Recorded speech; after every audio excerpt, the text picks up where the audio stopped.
If people were to look at your resume, they would infer that you are like a cold-blooded killer, basically. I got to the White House in July of '02. So, you get there, there's no kind of playing around. The stakes are high. But I think when the stakes are high and those leaders showed up with, we trust you to do the job we've hired you to do, I think I aspire for high stakes environments that are psychologically safe too. So on May 1st, 2006, at like 7:04 a.m., I remember my phone, it rings and it says Oval Office, Karen Keller, who was the president's secretary. And she said, hey, can you come down here? And so I walk 30 feet down to the Oval Office and I pop in and say, hey, Karen, what do you need? And she said, I don't need you. He does. He said, Blake's going off to business school. What do you think about riding shotgun with me for the rest of administration? And I said, let's do it. I had an incredibly rich experience. My desk was, 10 feet from the Oval Office. So I'm not sure I wanted to go be a junior lobbyist in town. I went to what is called analytics at Harvard. And I think there was 4 or 5 sections, and you're assigned to a section and you have an assigned seat. And I get to the section and I turned to the guy next to me and I said, hey, I'm Jared Weinstein. And he said, hey, I'm Josh Kushner. He's had a year of investment banking experience. I've had 7 years of government. I'm like, of course we should start a venture capital firm. And from like 1870s until kind of 1950s, Birmingham was like the next city or the city of the South. In 15, 20 years, places are changeable. And I think a lot about what tools can I use from the nonprofit space to investing here in companies to cultural but kind of attitude changes that don't make Birmingham try to be anything that it's not. It's not trying to be Austin. It's just trying to be a better Birmingham.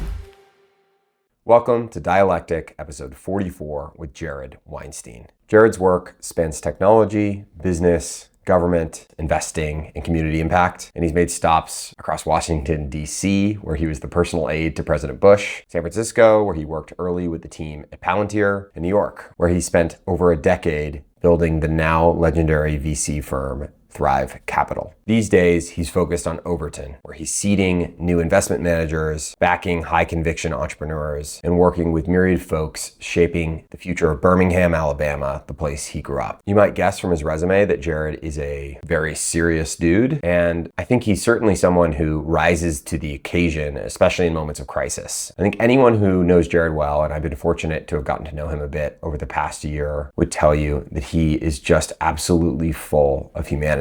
He is an amplifier of people, whether it be the leader of the free world, to the team and entrepreneurs he worked with at Thrive, to the investment managers he now backs, to, again, the people working on Birmingham, whether it be early childhood development or placemaking or whatever else it might be. Jared is a confidant, a friend, a supporter, an advisor, and most importantly is focused on smoothing the curve of risk-taking and helping people become their best self. This was a true honor. Jared has done very little press. I don't think he's done an interview, and it was an honor and privilege to go down to Birmingham and hear him tell his story. I hope you were inspired to be intentional and to think about the ways that you can contribute to the people you want to amplify, the institutions and communities you are a part of, and the way you can bring humanity into the work. You can find more at dialectic.fm/Jared-Weinstein, the transcript, all the links. And if you like the episode, please give it a thumbs up, 5 stars, or subscribe wherever you're watching or listening. Dialectic is presented by Notion. Jared is a collaborator through and through. And so I think it's fitting that Dialectic's presenting partner, Notion, is a tool for how we think together. They recently launched a campaign around this idea, and I think it's such a fitting frame for how we use software and increasingly how we use AI in the modern age in a way that isn't just about automating things, giving more individuals leverage, but specifically how we work together and do more together. Notion is a collaborative tool for your life's work, and whether you're working with 1 or 2 collaborators or a large team, they have built a tool over the last decade that is an amazing place to collaborate. And now, thanks to Notion AI and custom agents, aka little guys who live in your workspace and help you, you can use and get the benefits of AI in a way that is actually aligned with doing the work you and your collaborators care most about and being able to automate away the busy work. If you don't use Notion or haven't checked it out in a while, you can learn more at notion.com/dialectic. And if you are using it for all kinds of interesting things, I would love for you to share it with me. With that said, here is my conversation with Jared Weinstein. Mr. Weinstein, we're here. Mr. Dahl, thanks for coming. I'm so glad to be here. Down in the deep South, as you said. Not my first time in Alabama, but first time in Birmingham. It's good to be here. We're excited you're here. We need more Jackson Dahl energy down here. It's an honor. We are going to go a bunch of places today. I'm going to start with I think actually it's worth setting the context. You have spent your life across a bunch of different worlds. Obviously starting here in Birmingham, going to DC, Silicon Valley, a lot of time in New York City, back to Birmingham. I also think if people were to look at your resume, you lie pretty low. We're changing that a little bit today, but if people were to look at your resume, they would infer that you are a cold-blooded killer, basically. Like you are somebody who like goes into situations and is operationally excellent and makes things happen. And I think the thing that they wouldn't see on the resume that almost anyone who has ever met you would say is that you are just like radiating warmth. And I think that's something that is kind of a funny thing to look at. I also noticed your like log line on LinkedIn is founder, advisor, friend. Mm-hmm. One of your former colleagues at Thrive said, Jared is a friend in the truest sense. Wow. And so my first question is, what does it mean to be a friend? Wow, that's really kind. What does it mean to be a friend? I think it means showing up. I think it means assuming the best of the other person. I think it means listening. I love listening. Frankly, I like listening a lot more than I like talking, which is why this is new for me. I like championing other people. I like seeing other people reach places that maybe they don't even realize they could reach. And if I can play a small role in helping them do that, that's really exciting. I get tons of energy from being around other people. And I also know, and for as long as I can remember, think about how much other people have played a role in supporting me and how good of friends they were to me along the way. And whether they were peers or managers or whomever. There's a obviously related component, but it might not be totally obvious. There are a lot of people who are incredibly warm in their personal lives, and in their professional lives, there's like a switch.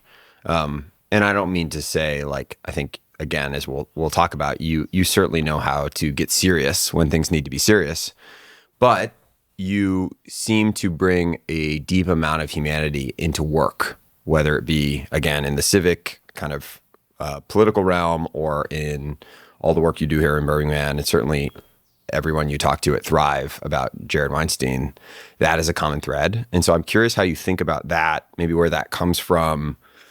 There are people who kind of cleanly separate these things. Yep. And for you, it seems to be a little bit more overlapped. Yeah. Well, there were some pretty formative experiences early, which was being in the West Wing of the White House at 22 years old. And at least our White House, led by President Bush, but also led by Chief of Staff, Andy Card. It was an incredibly, of course, serious place and also a joyous place, even in the most challenging of times. And I think President Bush recognized that you can, have to take that job incredibly seriously, but you can do that with joy and you can do that with warmth. And frankly, you can get the best out of people if you have that kind of environment, a supportive environment, a challenging environment. And the White House Chief of Staff, Andy Card, he was kind of a nice guy finishes first kind of person. And that so set the culture for our White House. It was never about any one person. It wasn't even about President Bush. I mean, he was very much like, we're here for a very short time stewarding this office of the presidency that the American people, whether they voted for us or not, expect us to do. So you better bring your A game. Yeah. And that's the president and the vice president and Condi Rice and all these different people, but also, 22-year-old Jared Weinstein, and whatever you're supposed to do, like bring your A game. Yeah. And you can do that with compassion. I mean, President Bush had a great sense of humor, but he was in there at 6:30 a.m., 6:45 a.m. and being like, man, we only have maybe 4 years, 8 years to do this job. So we better be sprinting and we better be really intentional about what we're trying to do. And we can do it with friendship. And these are friendships that now 20 years later, I'm, still in touch with these people. They've touched me in amazing ways. They were great mentors to me. And so I think that's where I learned it. And I'm glad that my Thrive colleagues got to experience and felt that.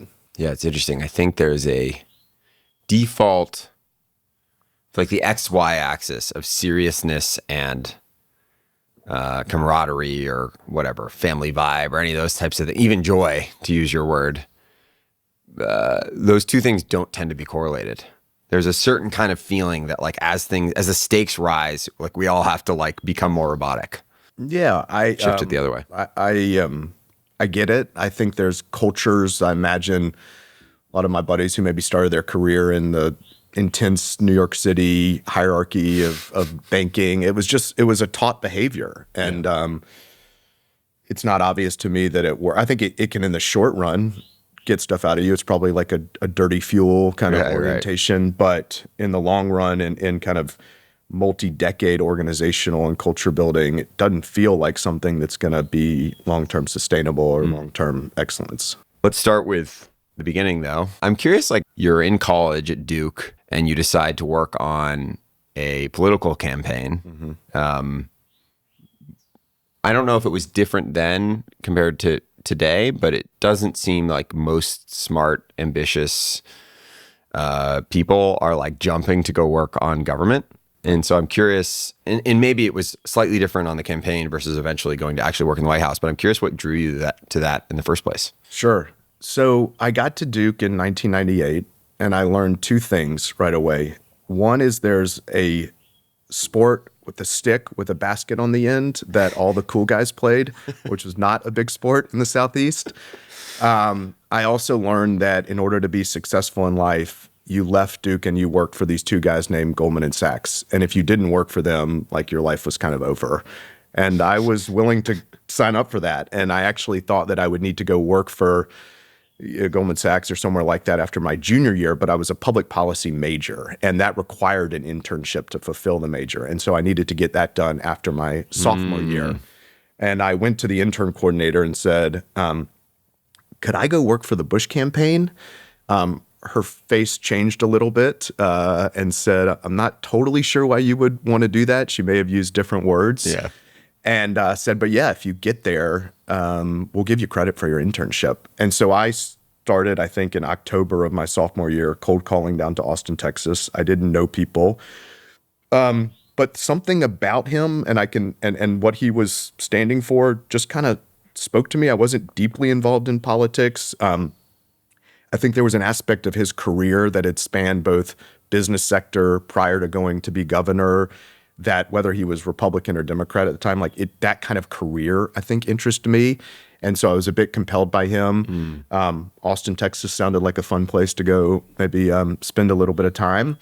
And after 8 months of cold calling, they rejected me once for an internship. They passed me to someone else. They finally called me kind of toward the end of my sophomore year. I got a call and they said, hey, are you still looking for something to do this summer? And I was very prepared for an interview. It was much easier than I thought it would be.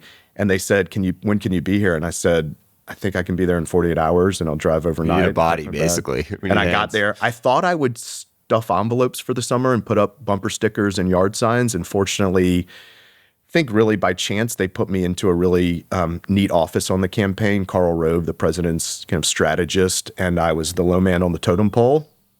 And by the end of the summer, I was supposed to go abroad for my junior fall. And they said, we think you're doing a good job. Why don't you stick around? And I said, well, but I'm going abroad. Like, that's what I'm supposed to do. This is my plan. And they kind of look at me like, you're an idiot. Like, you're working for the next president. Why don't you stick around? And so that led to the campaign and then continued on from there. Did it feel, in any way, did it feel risky? Either on the dimension of just, I don't know, doing something slightly divergent and or related to the fact that it wasn't a sure thing, like, and obviously very much came down to the wire in the end. It definitely came down to the wire. It did not feel risky. It became a little riskier after we won because I was going to go back to Duke for my junior spring, and some buddies on the campaign started to say, why don't you come to DC with us? And I was kind of like, what? Drop out of school? Like, that feels a little riskier, at least at the time. And fortunately, my parents, who played such a role in my life, said, if this is what you want to do, we support you. And the fact that, these authority figures said, that's okay. That's an okay path to go on. It still may have been risky, but at least I had this kind of like loving support to choose what I wanted to choose. Now, fortunately, one of the more compassionate acts and kind acts was Karl Rove called me and said, I hear you want to drop out of school and come to DC with us. And I said, yes, sir. And he said, Jared, I knew a guy who dropped out of school for politics, and he couldn't get his bachelor's degree and he couldn't get his law degree. And by the grace of God, I'm where I am today. Go back to college, and I promise I'll make sure you get up here when you graduate. And I think if I had gone up there, they would have given me like a courtesy job, probably in the, lead paint division of, some department or something. But I waited. I went back to college. I didn't go to Goldman Sachs. I went up the next summer and interned in the West Wing just before 9/11. I worked for Carl. I mean, I was the only intern in the West Wing, which was pretty exciting and special. And then when I graduated in '02, he helped, and they created an entry-level job for me. What did your friends think? Like, particularly when you were in school? I don't think the George W. Bush fan club at Duke was that big. Yeah. Certainly during the campaign. 9/11 happened my senior year. So then people were kind of like, his popularity went to whatever it was, 80, 90% for that year. And I think people thought of things a little differently. But people were 21, 22 years old. They were doing their banking interviews and their consulting interviews. I don't think they could, I think they thought it was neat, but they couldn't really imagine it in any way. To your point earlier, there weren't a lot of people that pursued those careers. Yeah. So they didn't know what it would look like. And I didn't even know whether a job would come until almost the last week of college. Right. I also just think, like, I don't know, interning on a presidential campaign, one thing. Interning in the White House when you're in college is kind of independent of the political party or whatever, like kind of insane. Were you like, oh my, like, how did I get here? Or Absolutely. I mean, if you don't pinch yourself every day when you walk into the West Wing and through those gates, then you're probably in the wrong place. Yeah. Do you think more people should work in government, aspire to?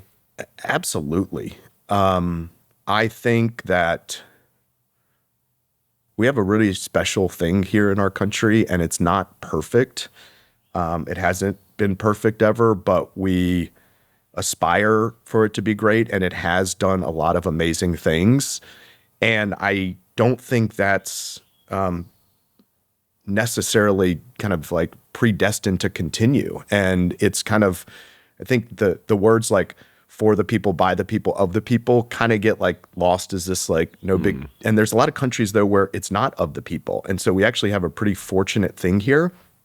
And what game have you played? What organization have you been a part of where if you don't have the best people a part of it, you have a good chance of winning. And so I think whichever president is in office, I hope that the best people who are passionate about and believe in that president's vision go join in. I think, I didn't agree with everything that President Obama did, but I thought it was great that he brought so many people into government. I think, President Bush not only looked to people he knew from Texas, but people across the private sector. And so I think it's an amazing experience. People talk about working in mission-aligned organizations, and they talk about how, their Silicon Valley startup is mission-aligned, and I think that's true. But, I mean, you haven't seen mission-aligned until you've worked in something like government, maybe the nonprofit sector, and that's really special. And I think even if you do it for 2, 4, 6 years in the arc of a long career, I think you'll grow from the experience, and I think the country benefits from it.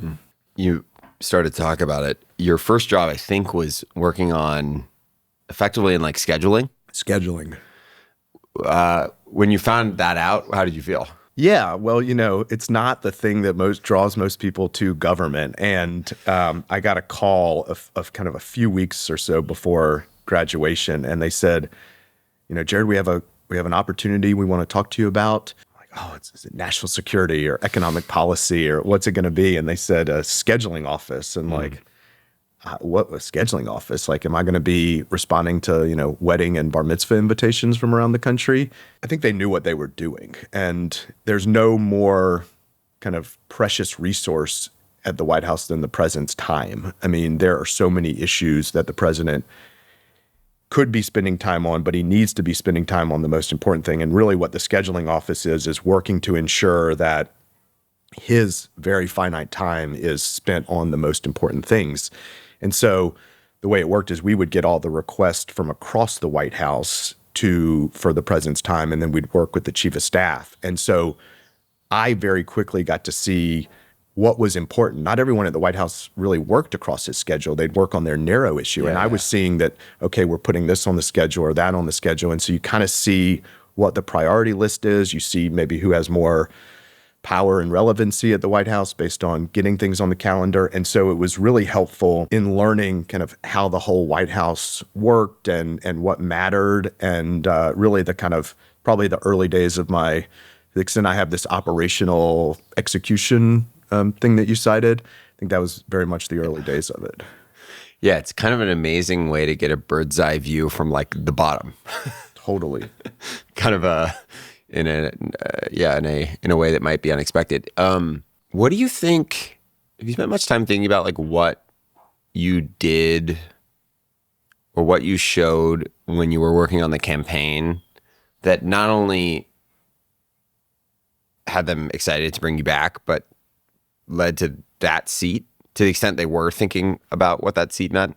Yes. And I feel so lucky to have had that experience, and that they, a few times asked me to take on a next role. And I don't know that I would have worked in any I don't know that I would have been the right fit for any president. I think part of it was,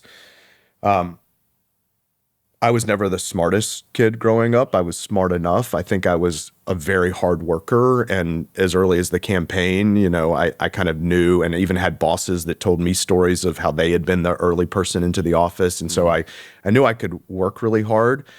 I never cared about, President Bush would call it like peacocking, kind of like showing your own feathers. Like that was never interesting to me. And so I didn't need never to brag about my work or talk about my work either inside the campaign or to people out there. And so I think discretion, certainly in a White House is pretty important.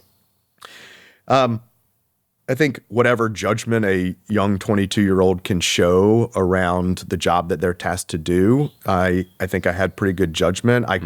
There was a lot of balls to juggle, to say the least. And I think they felt I probably did that with a kindness, a compassion, but also a, near zero failure rate, I think. And that led, after a year and a half or so in the scheduling office, to the president's chief of staff asking me to join him as his special assistant, and that is a fascinating role, because the chief of staff is really almost the CEO of the White House in a way. And his job isn't to ensure the White House works in service of the president. And by the White House, I mean everything from policy formulation to legislative strategy to the communication apparatus to, the food staff, the floral shop, like the White House grounds, the Secret Service, the advance team. I think I had very much a service orientation of no job too big, no job too small, do it with discretion. And again, this chief of staff was this nice guy, Andy Card, who enough good things can't be said about Andy, and also our second chief of staff, Josh Bolton. Andy was, treated the president and the janitor the same way.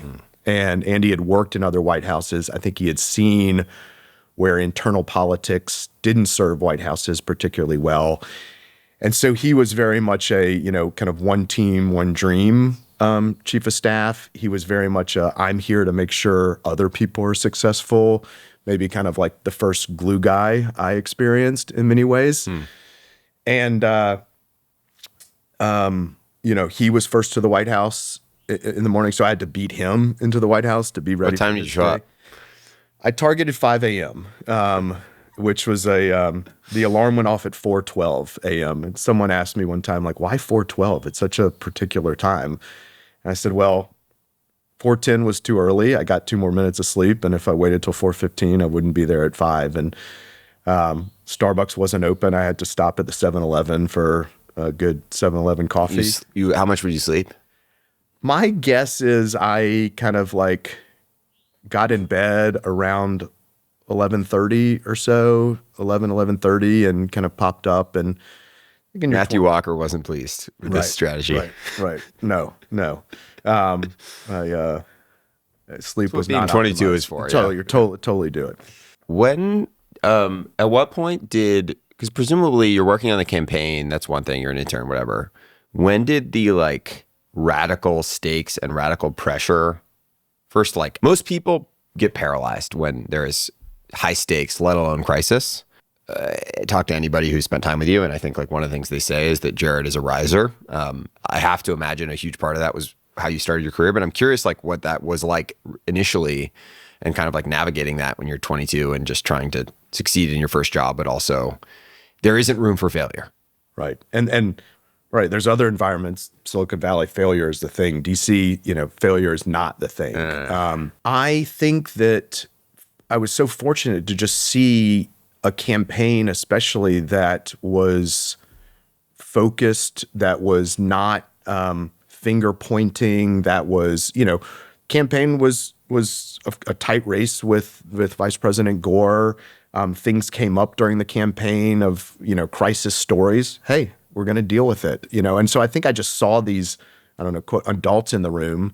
I realized those adults may have been younger than I am now, but like they felt like the leaders of the campaign, and they were cool, calm, and collected. I mean, President Bush surrounded himself with people who had been there. A lot of people in the campaign had been in previous White Houses, whether it was in his father's White House or other White Houses. And so it was, we've kind of been there before, act like you've been there before a little bit. The night of the election in 2000, when Vice President Gore, he thought Florida had gone for him, there were election parties happening. Hey guys, we got to stop this party. We got to go back to campaign because Florida is about to be in. And it was not chaos. It was, we've got a job to do. We're sending planes to Florida with lawyers, and it's like, okay, back to your desk. And it was as if like it was another day of work, and the stakes were high. But I got to the White House in July of 2002. So 9/11 had already happened, and there were early, I guess, signals that, the Afghanistan war was already in happening, and then Iraq was kind of on the horizon. Iraq, I think, started in March of 2003.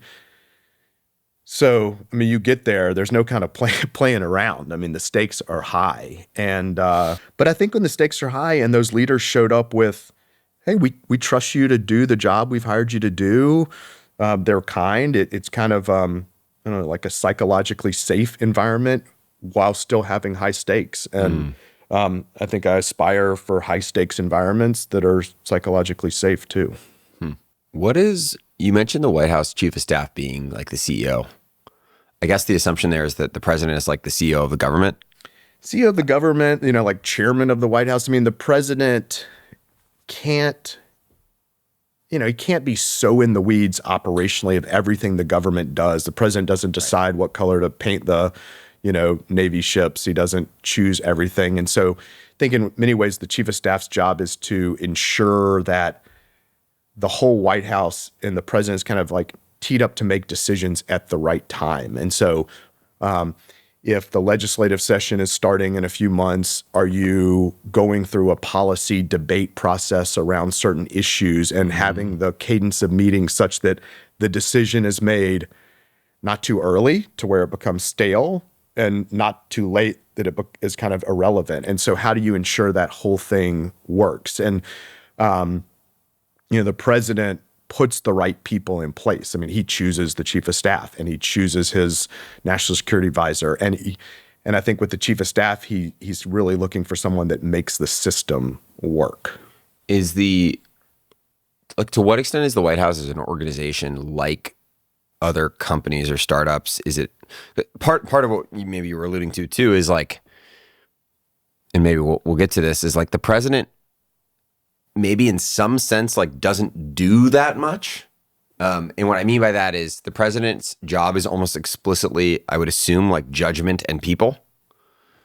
And like if they're too in the weeds on anything, You will never hear me say that the president doesn't do that much. yeah, it's a ridiculous statement in some sense. I guess what I mean is like, I would imagine it's very, very costly anytime the president has to go into the weeds. I think it's very costly for the president to spend time on anything other than the most important stuff. Yeah. And there is a lot of important stuff out there. And it's not just stuff in America. The president doesn't get to choose like pet issues, like, oh, I want to do, libraries, or I want to work on forests, like maybe, but like the president, it's not just American issues that get to his desk. Like the whole world is looking for what the president of the United States' view or support or of any issue is. And so the White House has to decide, and I think the chief of staff plays a real important role of kind of, are we spending our time on the right things? And so— And giving him leverage.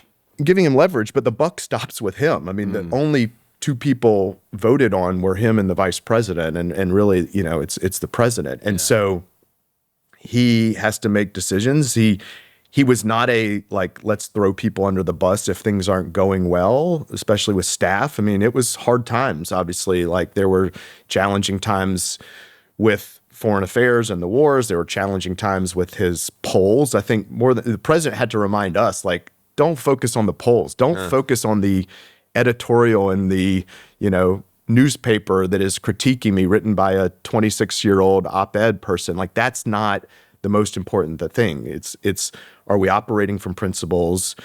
Are we operating and making the best decision possible with imperfect information, and then executing on it? Yeah. You were working for the chief of staff, I think the second chief of staff, and then you got a call down to the White House, down to the Oval Office. Can you tell me that story?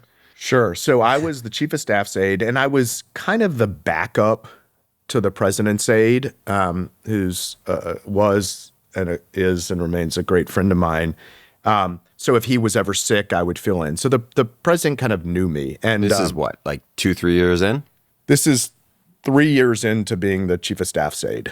And you needed a backup. I mean, the president had to keep going. If Blake, who was the president's aide at the time, got sick or needed help, you needed someone that could seamlessly drop in. And Blake was going off to business school. And so you knew that there was a new personal aide that was likely. And I think it was likely that I was potentially going to get the job, but the president needed to consider a range of people and what was best, and you understood that. And so on May 1st, 2006, at like 7:04 a.m., I remember my phone, it rings and it says, kind of Oval Office, Karen Keller, who was the president's secretary. And she said, hey, can you come down here? And that was pretty normal because I would do tasks for them or go take stuff. And so I walked the 30 feet down to the Oval Office, and I pop in and say, hey, Karen, what do you need? And she said, I don't need you. He does. And the next thing I hear is, Jared, get in here. And he's in there with chief of staff. It had moved on to Josh Bolton at the time. And he was going through his morning papers and stuff, and he said, Blake's going off to business school. What do you think about riding shotgun with me for the rest of the administration? And I said, let's do it. And that was the end of the job interview and offer. How was that walk back to wherever you were going? You got the tingles. I mean, it was, I think as early back to the campaign of which at the time would have been 6 years prior, something about that job spoke to me. I mean, it could have been that the West Wing show and Charlie, who was this character that served on the show in this similar role. I mean, it just felt like, and I think it was the neatest job a 20-something could have. And I didn't call my parents a lot during the White House experience. I didn't want to be bragging, and I think I was worried that if I shared too much with them, they would brag to people. Right. But I think I sat with it for a little bit and called him and told him. In that job, the president's aide, sometimes called the body man, like what actually is the job? It's not really a JD. Yeah. It's kind of whatever makes sense for the president. For our president, for President Bush, it was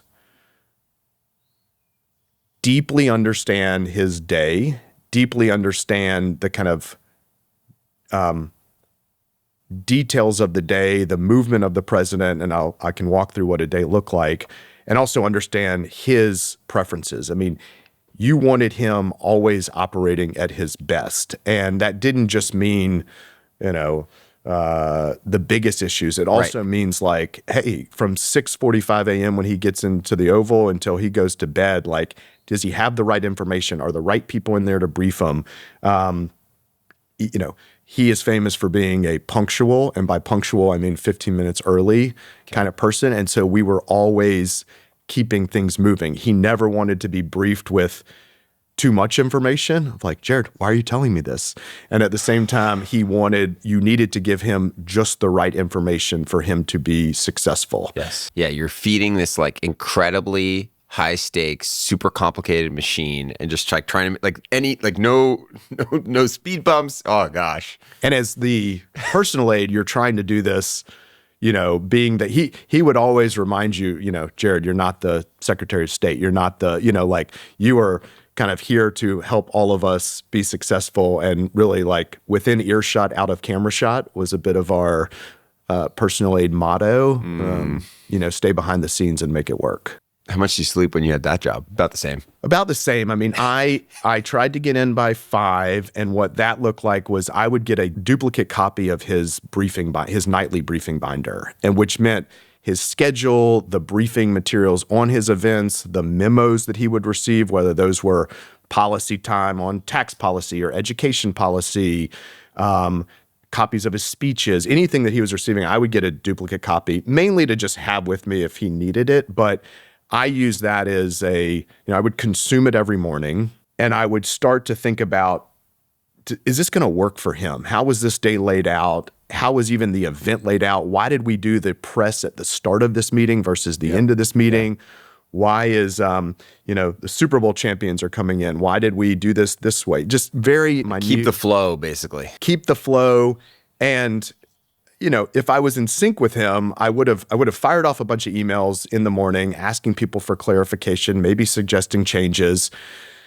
And then he would come in at 6:30 or so and start going through things. And he'd say, Jared, why are we doing this event this way? And, if I had nailed it, I would have been like, sir, actually, I saw that as well. I'm going to work on a change, make sure it's, and part of it was that, so much of it was like he wanted to be considerate of others. I think everyone kind of tries to like do whatever the president wants, but he doesn't want people waiting in line for an hour. He doesn't want people, so how do you make it such that their experience at the White House is not, oh my gosh, we're here to kind of make the president happy. The president was welcoming people to the White House. But that was what a morning looked like. At 8 a.m., the CIA briefers would come in. He'd do a briefing for that, then maybe an FBI briefing, then kind of a news communication briefing. And then it was, 9:30, it's okay, the prime minister of this country is coming in and the press is going to do that, and he'd need to be briefed for 5 minutes before that. And then after that, I'd say, sir, it's time to go. We need to go over and, see future farmers of America are here for you to speak to for 5 minutes and take a photo. Then we're going to go down and have lunch, with economic policy leaders. And then we're going to fly to Michigan, and I'll make sure the helicopter lands on the South Lawn at just the right time so that it doesn't disturb things. And you're like the primary interface for all of the things happening, basically. At a very operational level. Right. Not, right. Like just, and you'd say to, Secretary Rice, he's gotten the information you've passed on because she's have her own schedule, or the chief of staff would say, hey, have we told him about this yet? But and it was the other staff in the Oval Office, his secretary, and like we were basically just making the minute by minute operations and logistics, happen. How much time do you spend together? I mean, I guess it's in these like 10-second spurts sometimes, but you're basically just with him the entire day. Unfortunately for him, he had to spend a lot of time with me. You don't sit in every meeting. When he would go into a meeting, I would make sure it was working and he had what he needed and the right people were in the room. And then I would go out and be thinking about the next meeting or getting the press ready to come into that meeting. So most of the waking hours, but then he would leave usually to go back to the residence by, late afternoon. He'd maybe get a workout in, start working again on the next day's materials. He'd call over for stuff. Yep. Every now and then I had to wake him up in the middle of the night to sign a bill before midnight or get something done that's not the most fun part of the job. How much consistency, I guess I'm curious, like how much consistency and structure there is to the president's time versus just like reacting to, obviously there are crazy things happen and then you're just reacting, but like are most days relatively similar in terms of you're meeting with the CIA guy and and then it breaks if there's chaos or like? Yeah, I don't know what other White Houses operate. He was a very disciplined, basically everything in 5-minute chunks was planned out throughout the day, and he ate at the same time, and the briefings in the morning were consistent. And you tried to plan out you probably knew his schedule down to an event by event level 2 to 3 months out or so.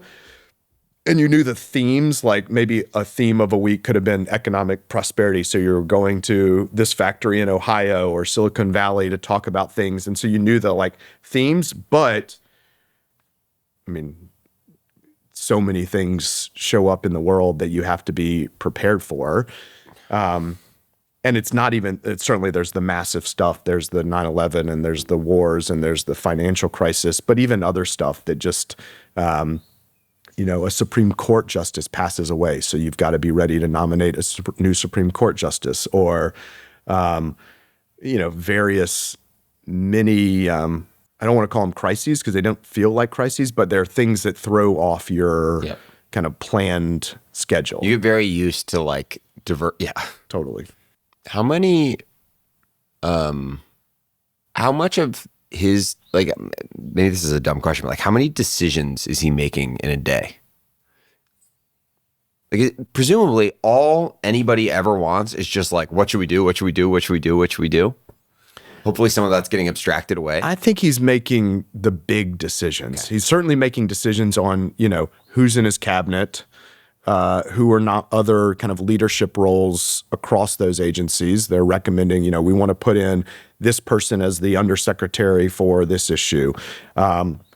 Absolutely is responsible for the senior staff of the White House. But you don't want him making decisions, and he didn't want making decisions that other people could make. There's also energy fatigue, which is like you're doing these small things and then you have to. Yeah, but I don't think the Condi Rices of the world, incredibly impressive people want to be micromanaged either. Like he wasn't going to be Secretary of State. Like that was her skill set. And Hank Paulson is you wanted great people in there. But when it came to, okay, sir, we've got our banks are failing, our financial markets are, tail spinning. Here's a set of recommendations. Got it. He wanted to create the environment that he got the best ideas and then made the decision. In what ways did he model excellence, and in what ways do you think he was a particularly good leader? I readily admit that probably no other person other than my parents and grandparents have affected me more positively than George W. Bush.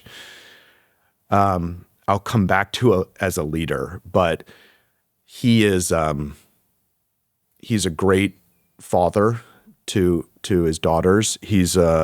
It was really fun, frankly, watching him as a husband to Mrs. Bush. Their friendship and partnership and sense of humor between each other was maybe I'll call it beautiful.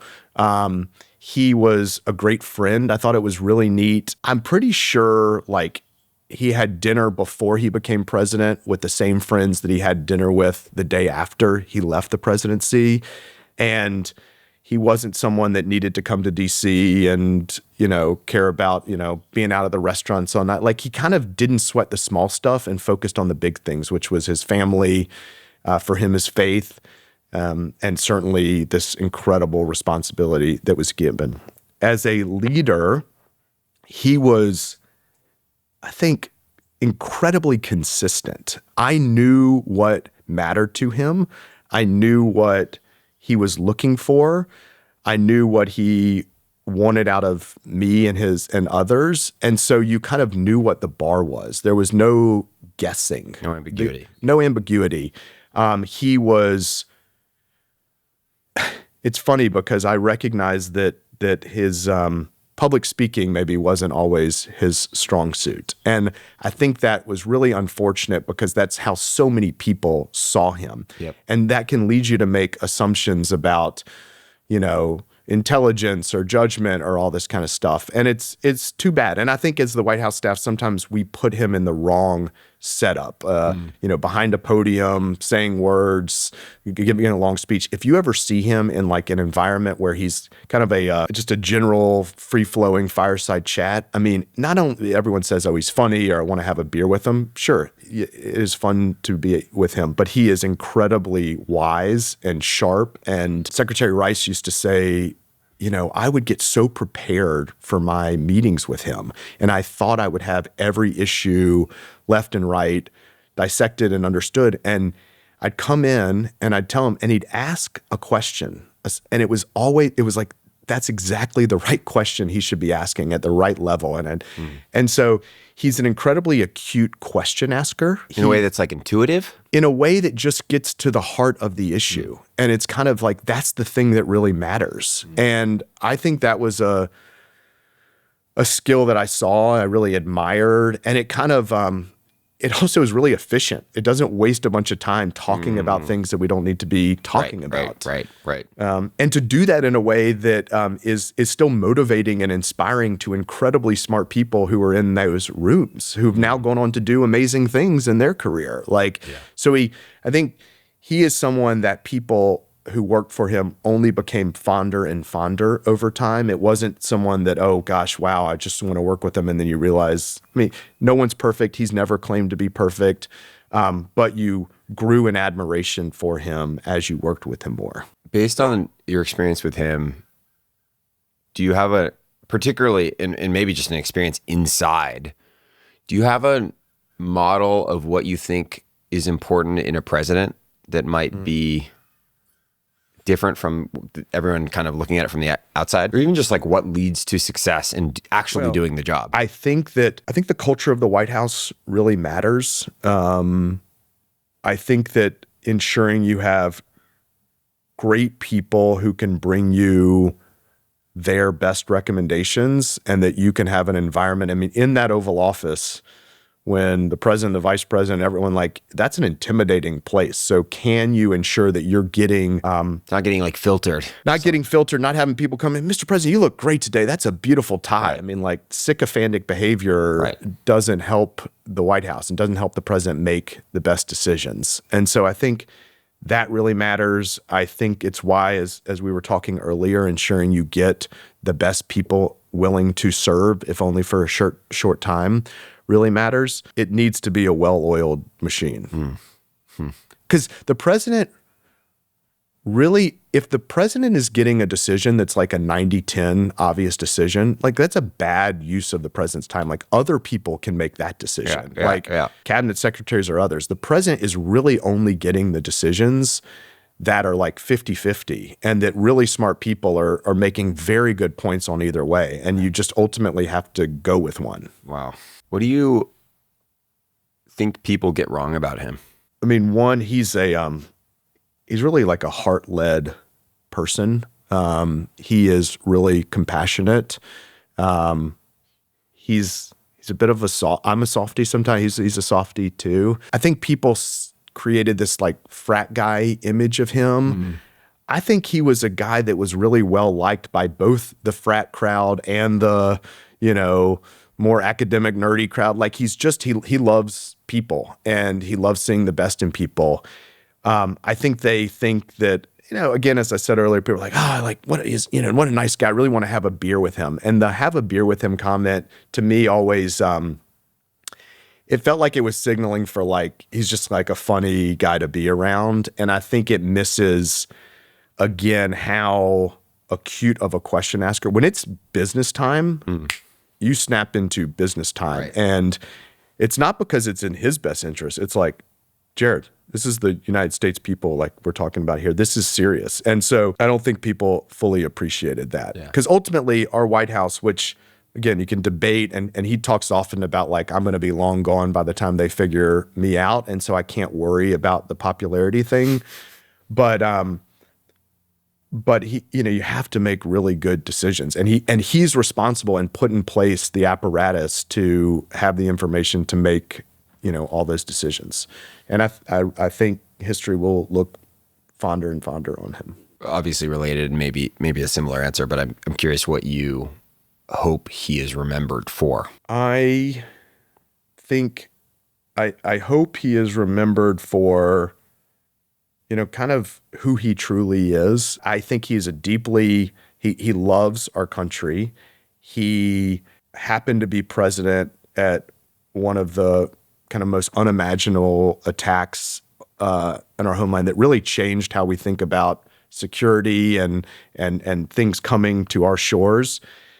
And it wasn't obvious on September 12th that another one wouldn't happen days later, month later, years later, and he protected us for a long time. I think that he really led with what he believed was in the best interests of the country. I think he motivated great people to come into government. I do think values matter in all of this, and he's a very values and principles-oriented person. He never chased popularity. I mean, he would say if you're chasing popularity, like it's fleeting, you're going to chase your tail, and it's going to change with the wind. And so you've got to have a set of principles that you follow. There were a couple other people you had mentioned being influential on you while you were in the White House: Kaplan, Dina Powell, Kevin Warsh. I'm curious, any things that come to mind about those people or other folks? At its best, the White House does attract the best and the brightest. I don't know how I kind of like slipped through the cracks, but, there were people 5, 10, 15 years older than me, separate from the president, that were around. And, Joel Kaplan was kind of deputy White House chief of staff, and Dina Powell was first in the White House and then went over to the State Department. I mean, two of them are like top leaders at Meta now. Kevin Warsh, who's now nominated to lead the Fed, like, whip smart and also like, Jared, let me teach you about this, or, and so like to get to kind of watch these people, I think when you talk about the president, that feels so far away. He's, decades older than you, but to have people who are like 5 to 10 years where you could somehow see a path in what they did very recently, and to get to model your behaviors at a young age in your career. I mean, what a total, amazing experience. You mentioned there are some people who, maybe I misunderstood this, are staff who stay in the White House through every administration. Mm-hmm. What is that? Who are those people? Yeah, it's actually the majority of not only the White House staff, but government broadly. I mean, there's amazing people who've committed their careers to helping government work, and that can be Secret Service doesn't change with administrations.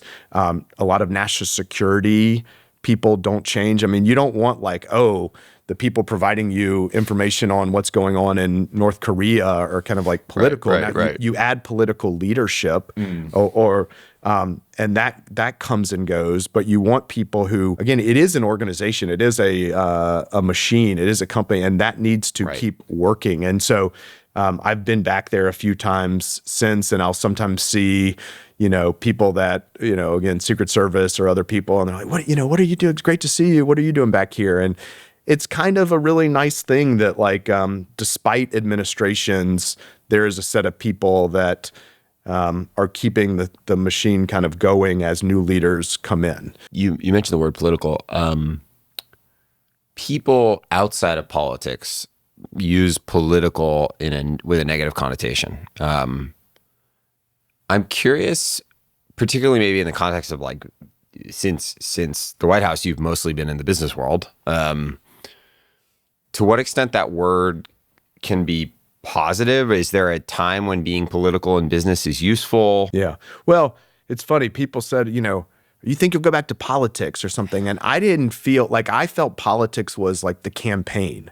That feels like politics in a narrow sense. And Pure I was sports team government kinda. Service, there's politics around it. And there's certainly, a Capitol Hill of like debating, bills and Republicans versus Democrats. But, especially the White House and the issues that we had, that felt like government service. And I think politics kind of gets laid over that, but it's not really what you're thinking about when you're there. I think on the campaign, you're thinking about, how do we win these votes? Yep. What are the poll numbers, set polls? Like that feels like more politics.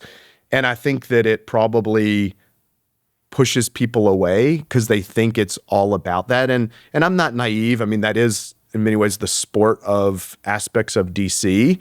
And we see that on the news as much as we see anything else. But there is a ton of work day to day, and the majority of the work that is not service. It's like the workings of government, and whether that's the National Park Service or the embassy in Tanzania or the energy overseeing of nuclear facilities. I mean, that's like government service. That's not like politics. And so I spent a number of months on the campaign, and then I spent years in White House in service. Yeah, from the outside looking in, it does feel that things feel more political across the board today. Yes. And it's like, I don't know, you always want to be a little careful of being like, this current time is different, but it does feel that I don't know. I wonder if the pendulum will swing. I think does feel concerning that, it feels like our districts are either getting more red or more blue, and there's less meeting in the middle coordination. It feels like it is more zero sum, and it feels more of kind of like attacking the person kind of orientation. I mean, there's a really neat experience I had towards the end of the time in the White House when Prime Minister Blair was visiting the White House, and the president was busy with some meetings, and he said, "Jared, go check on Prime Minister Blair, see if he needs anything." And I just thought I'd go get him a water or coffee. I didn't really know. Yeah. And I walked out there, and he said, "Why don't you sit down?" I was like, "Oh my gosh, what is about to happen here?" And we were talking, and he was near the end of his career, and I asked him what's changed since he got into service, politics, and now. And his immediate answer was that it used to be very much about debating ideas. And certainly over there's a lot of, debate. That's part of their system. And he really felt like it had moved to kind of more ad hominem attacks on the person. And it feels like that's the easier game to play. And in some ways, I guess all of us allow that on X and the new. It's that's easier to play. It's harder to kind of debate the ideas, but that's actually what matters. Totally. And that also easier to root for a person than an idea. Yeah, absolutely. It's like lower hanging fruit. Hanging fruit. And I think that's also why probably a lot of good people are like, why do I want to sign up for that? I don't need to go have a bunch of arrows thrown at me. What do you think DC does really well compared particularly to Silicon Valley and New York? People may chuckle at this comment. I left less cynical than I arrived. And I think DC, you can look from the outside and feel pretty cynical about it. There are some incredible, we talked about the career people in government. Deeply committed to doing a job for our country. I think people are really trying to get to the right answer. I actually believe that even at the most highest political level. I think the system, unfortunately, it does kind of move you to horse trade and negotiations, and so it's not great. I think that it is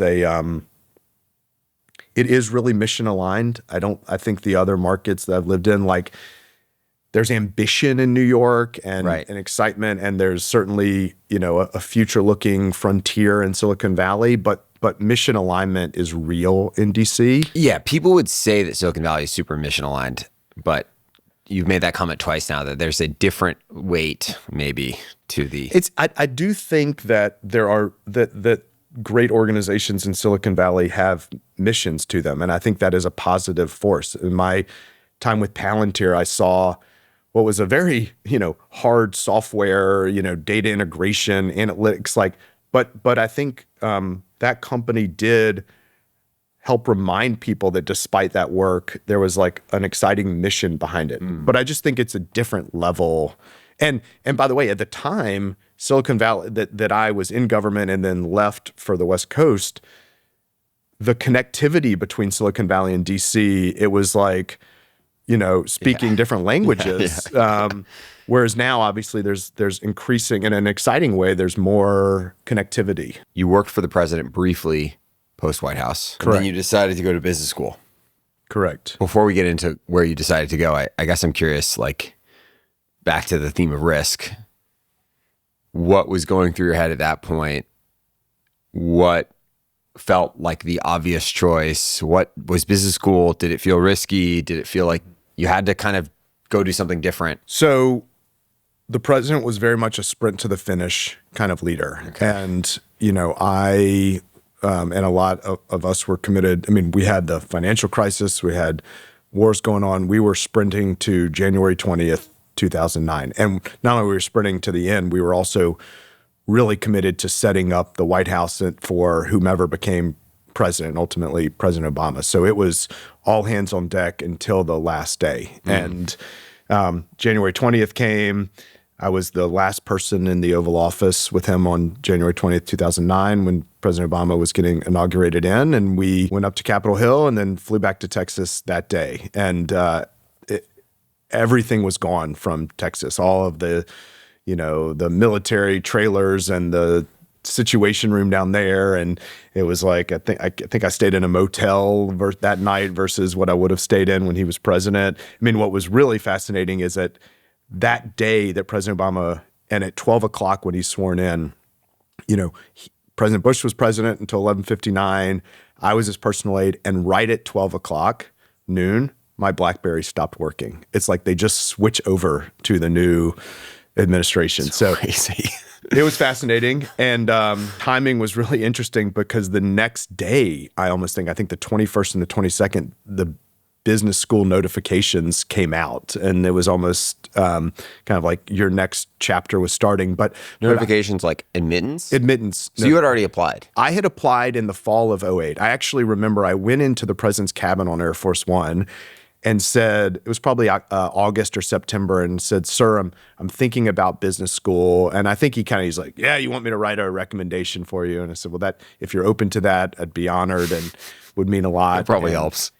It was nice. I mean, he wrote like a long handwritten note to the schools I applied to. But it was really fascinating. I remember the experience. I said to him, "And if you're open to it, I'd be happy to or honored to come to Dallas and help you build the post-presidency." And he kind of was taken aback in this really kind and humble way, as if he was like, "You'd do that?" And it was like, for him, it was so obvious why someone would work at the White House in support of the president. But to go and work for him post-presidency, it really, I think that's how I took it, of like, wow, if you're willing to come down there when I'm no longer president and help me in this new chapter for a bit, that'd be amazing. And so in addition to sprinting to the finish during the fall of 2008 and early days of 2009, we were also building his team down there. And I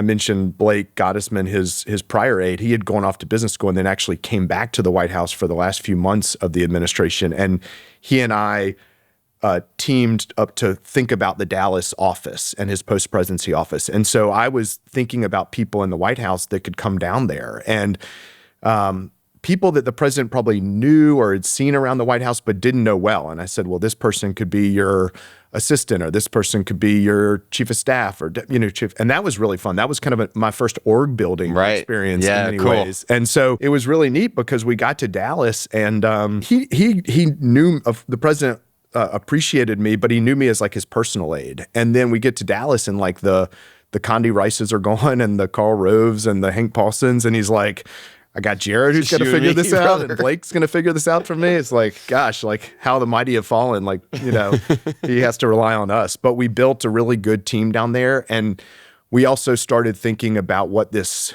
post-presidency institute and life for him would be like. And, these presidents usually build libraries and stuff like that. And we actually hosted a session a month or two after he left office. A bunch of former advisors came down to talk about what could this Bush Institute look like. And I remember one of his good friends kind of raised his hand, and the president was in the room, and people were talking about doing a think tank and all this kind of stuff. And his friend said, Mr. President, with all due respect, there's something about like the George W. Bush think tank that doesn't really like seem like on brand for you. He's like, it's like the George W. Bush, let's get something done tank, And I think that was, it was a joke in many ways, but it also was very much of like, how do you build something that is very much about doing things and not just putting out white papers? I mean, the president's not a white paper kind of guy.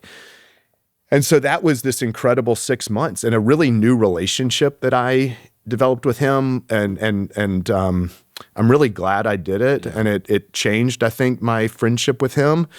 And then the summer of 2009 came and it was time to figure out business school. Yeah. I'm like, you had applied to business school before. What was the calculus on whether to kind of double down on DC? I mean, when you applied to business school, were you thinking you would go back into politics? Like, how were you thinking about? If you think back to, college, like I was drawn to work for this president and see where this journey took me. But I think even what initially drew me to George W. Bush was that he had a career in business and before he went into service. And yes, it started in my 20s, but, there were two other personal aides before me in the White House, and they had all gone to business school, and President had gone to business school earlier in his career. And so I said I was less cynical about DC than when I arrived, but I still wasn't sure that that's where I wanted to spend my whole career. I had an incredibly rich experience. My desk was, 10 feet from the Oval Office. So I'm not sure I wanted to go be a, junior lobbyist in town or go work on Capitol Hill, like at that point. And, totally. and maybe it would come back at some point, but I knew I wanted to do something different. I wanted to try the private sector. That's broad. I didn't know what that totally meant. I was a little nervous that the easy job for me in the private sector would have been like going to work for a chief of staff to some CEO at Facebook or Goldman Sachs or stuff like that. And that's not really the direction. I didn't want to go do the same thing I had done for a private sector leader. That felt maybe a little administrative or, too paper pushing. I mean, those are important jobs, and the chief of staff role in the private sector certainly evolved. But so I didn't know, and I thought business school was an interesting way to arguably, I don't know if I'd say it wasn't a step back, but it was a little bit of like a pause. And yes, you're in class, but you're getting so much is coming at you from incredibly impressive peers who have come from different industries, and you get a chance to kind of like think about the landscape before you make your next move. It's also a little bit of like a structured sabbatical. Like, I'm sure on some level you were like... Yes. I mean, especially at Stanford, which is, I think there was a great line from a dean of Stanford, which is, I mean, you are out here in Silicon Valley, like, don't let school get in the way of getting an education. Unfortunately, you go to class for 12, 15 hours a week. Yeah. I was working 18-hour days, in DC. So you have plenty of time to go explore and soak up all that's in Silicon Valley. Were you feeling, how was your ego at that point kind of coming into, like, presumably, I mean, one person's reaction to where you were coming from would have been like, I can do anything. I just literally work for the most important person in the world. Did you have a feeling of that? Were you more like, oh, I don't know anything about the business world? I was the personal aide to the president. I don't know that I had like the I could do anything kind of thing. I had probably a little fear of there's a big world out there, and I don't think I want to stay in the world that actually I'm pretty well suited for after that experience. I want to do something else. I want it to be big and bold. I think probably what I most loved about the White House that I wanted to take elsewhere was that it was big and bold. And so I was looking for another stage that had that in it. But I didn't yet know exactly what the stage was, and I didn't know what the role would be. Right. Why Stanford? In some sense, it was like very far away from DC, I suppose. It was far away from DC. Many peers had kind of done the, White House to Harvard Business School and kind of maybe more of like an East Coast path. And I think especially for the kid from Alabama, like, people knew Harvard much more than maybe kind of like this out West path. That did feel far. there was probably something of it. It was different. It had like a kind of less known aspect to where I grew up. It felt to stretch me a little more differently. I think Harvard's an amazing place, and I have great relationships from people there. But it felt more that Stanford was different. And in some ways, it just, when I went out there, I'm like, this feels right. And wasn't always good, and maybe not at the time of like acting on the "it just feels right" jump at it. But I'm glad I ultimately made the decision to go there. I got there and it was a very uncomfortable pair of pants at first that became my like favorite pair of pants, because I was much more used to what I would call like East Coast ambition. Yeah. And I think of East Coast ambition as I'm on floor 7 and I'm trying to get to floor 57, like the top office. Whereas West Coast ambition felt to me like, I don't even want to be in that building. I want to build my own building. And that was very new to me. Totally. And within a few months of being at Stanford, I was like, whoa, this is new and different and is stretching me in a neat way. That's cool. That's a great metaphor. I'm just curious about like anything else about the kind of culture of being in that world that has stuck in your mind. Yeah. I mean, I do think like what real risk is when you get out there. I mean, people would say to me from back home or DC, like, oh, you're at Stanford, all those startups, like, have you been to Google yet? And like, to them, Google was a startup, at that point. It was like already a public company. It felt like, kind of, and out there, people are like, Google's like kind of like, I mean, great company. It's like old, it's empire. It's the empire. Like a startup is, 2 guys in the garage working, on Red Bull and Cheerios and like building the thing. And seeing that normalized, I'd never seen startups in that way. Yeah. And that kind of behavior,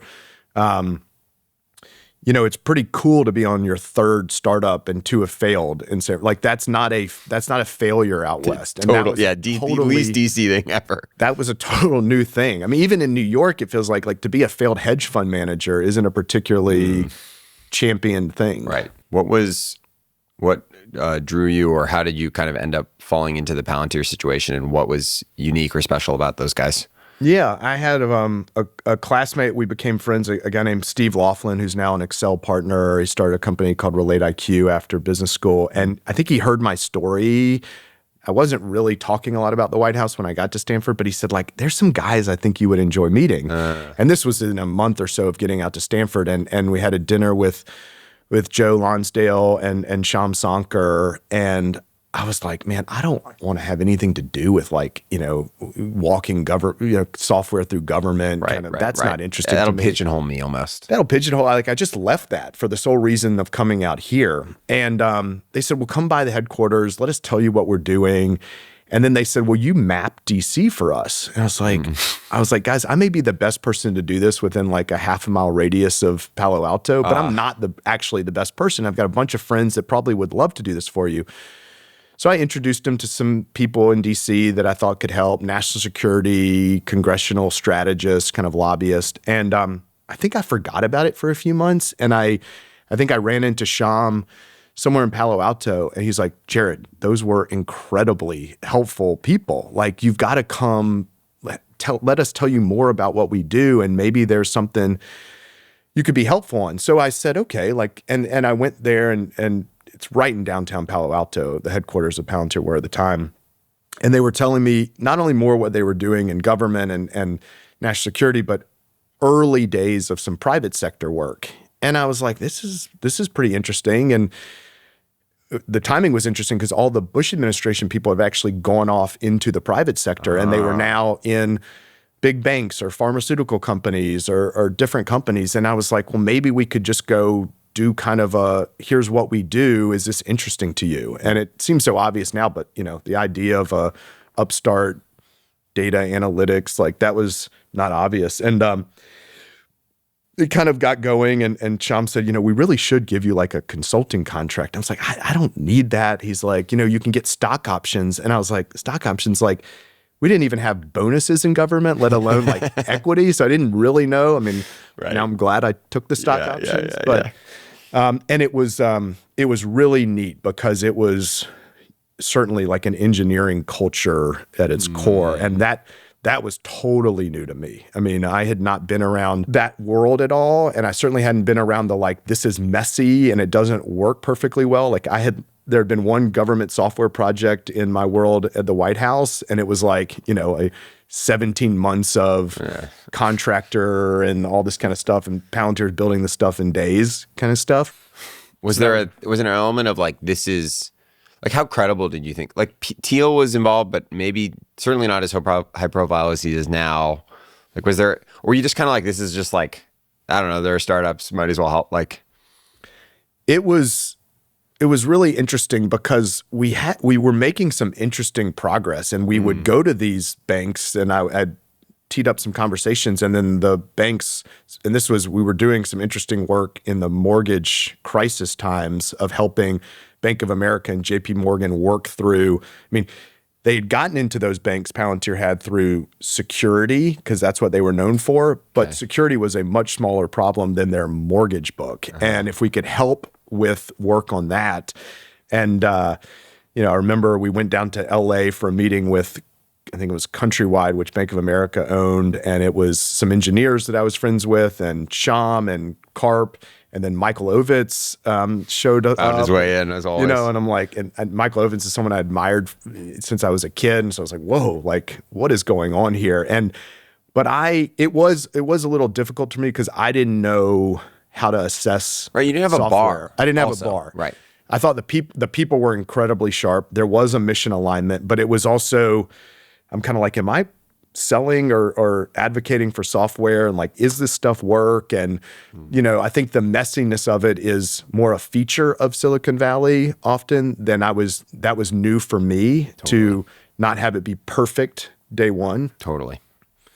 I suspect also very useful, kind of like almost like crash course on just a bunch of things that would go on to be useful for like understanding this world. We kind of skipped over it, but I believe you went to Harvard orientation, as I understand it, and you met somebody, despite not going That's there. true. I went to what is called analytics at Harvard, which is the pre-class for like non-finance people. And so they get you up the curve with... Oh, wow. Okay. So it's almost like a boot camp. It's a boot camp, and I go to analytics, and I think there was 4 or 5 sections, which is about 100 people. And you're assigned to a section, one of those 5 classrooms, and you have an assigned seat.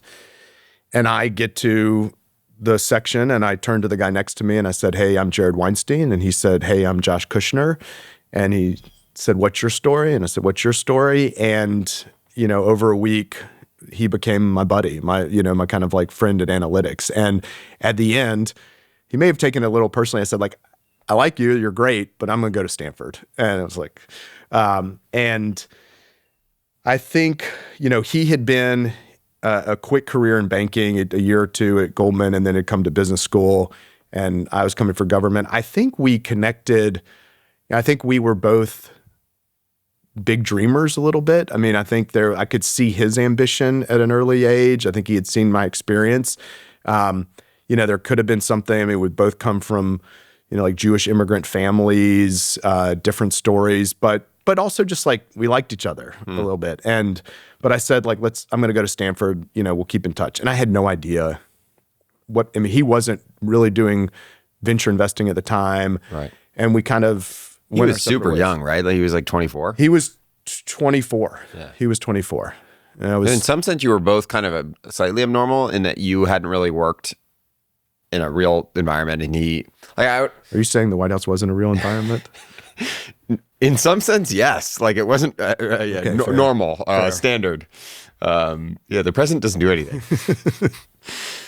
Did you guys stay in touch initially? We did, kind of texting, and then there was a serendipitous moment over the Christmas break or holiday break of that first year. I think I texted him, "How was your year? How was your semester?" "Great. I'm in Miami."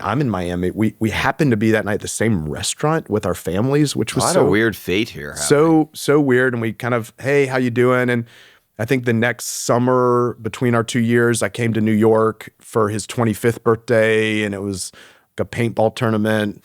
A lot of his friends that I still see, Chris Pack was there, like 25 years old. I mean, like none of this stuff was on the horizon. Right. And second year of business school, probably halfway through, we did stay in touch, and we had I think brunch in New York, and he said, "What are you thinking about doing after school?" And I had done a private equity job. I had been doing a little bit of the Palantir stuff. I had almost gone to kind of do a COO track at a hedge fund at Viking Global. And I was interested, but I didn't know.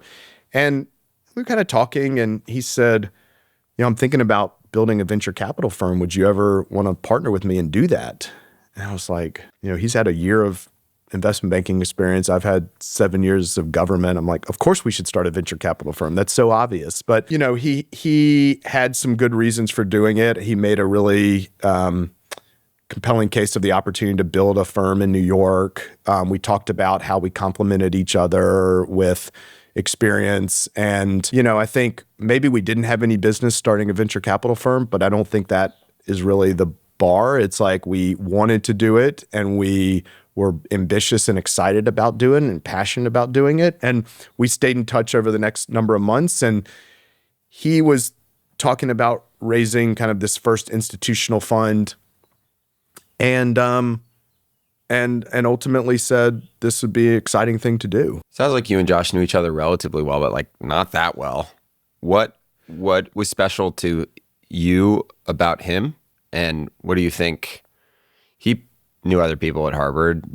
Obviously you had some credibility or maybe a ton of credibility in a different world given your past experience. But what do you think it was value-wise or competence or ability-wise that allowed you guys hadn't worked together. Why was that the draw? Yeah. Well, I think that I was really drawn to Josh's curiosity. We talked a lot about why there was an opportunity to do a New York-based early stage venture capital firm. His excitement of, Josh would talk about this is the most change since the Industrial Revolution. And, it's this is exciting. And he had made some early angel investments that were companies that you started to know about. And then you just think of the concept of a venture capital firm, which is, wow, we are going to go meet all day with people who are optimistic, ambitious. You think they can change the world, and you get to help them do that, not only with capital, but with advice and support. And that spoke to me. And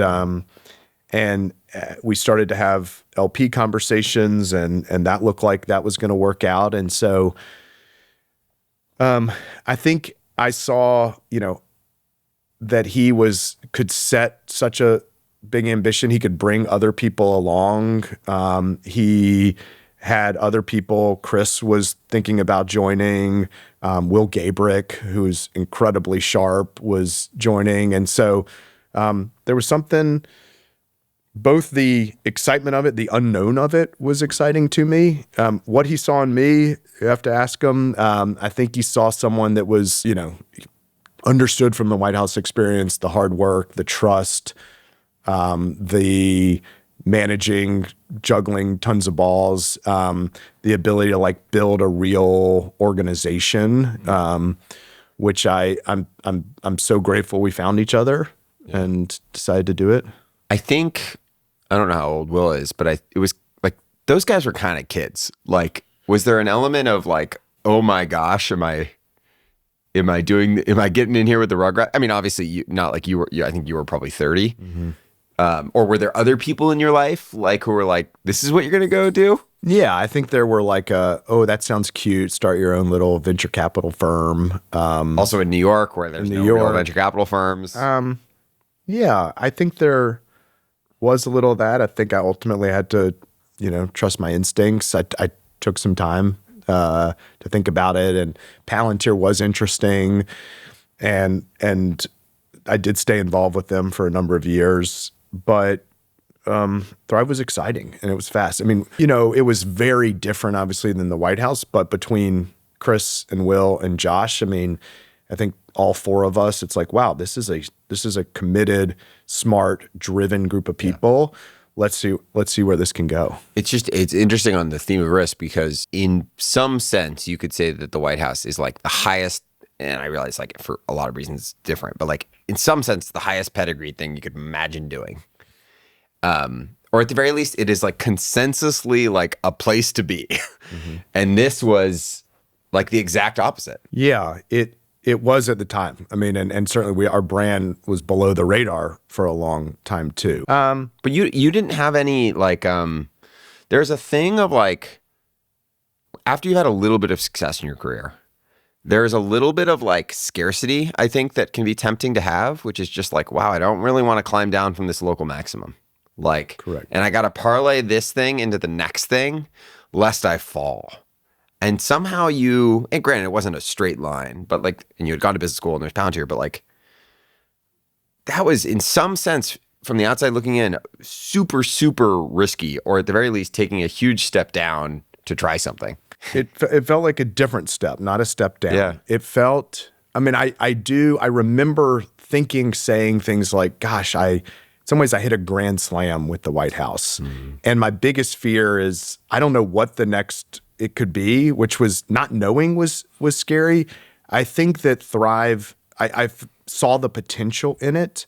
I mean, years in, we used to say like, can you believe we got here? Or some people would say like, can you believe this thing that was like so small when y'all started? And in no way, like, it's like, yes, we wanted to build this. Like, did we have any business doing it? No. Did it take now 15 years? Yes. But at least we were aiming to do something really great. And that was inspiring and worth trying. And do you know what you're aiming at? Like, was there a reference point? Did you guys like know about Sequoia Capital or whatever? And you were yes, I think, and there were people. There was Tiger Global, that what they had built was pretty inspiring in the kind of 2010 times.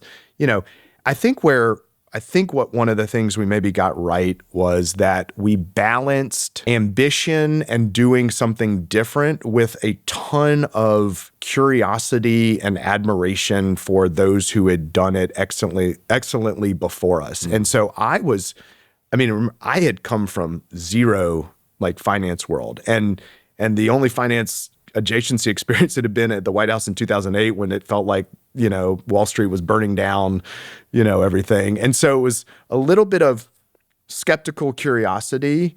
As I dove into the world and started building Thrive, I was like a student of what people had done. And I would go and ask people if I could sit in on their Monday meetings, and the good thing was we were not a threat to anyone at the time. And we were also curious and wanted to partner and maybe write a small check along a Sequoia or Tiger.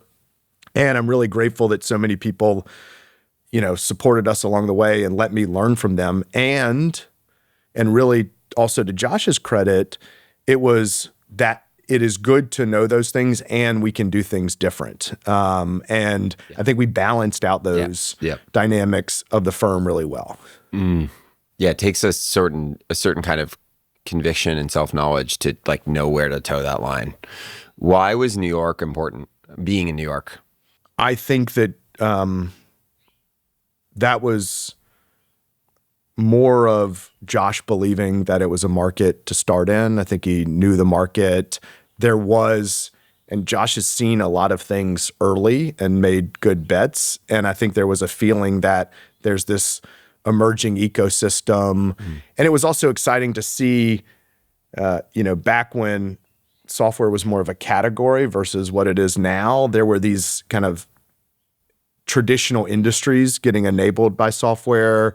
There was entertainment, there was fashion, there was healthcare when we started Oscar. There was just, and so like, I think our core competency was perhaps to be a like interesting way of thinking about enabling these traditional industries. And that was certainly for a while, that was a theme that Thrive very much leaned into. Yeah. Aside from maybe a couple of things you just said and that group, which obviously I think in hindsight was quite special, is there anything else you guys did, maybe not quite right at the beginning, but early on, structurally, culturally, fund setup, LP, like anything that you think was really, in hindsight, like really, really important, even if it wasn't completely deliberate?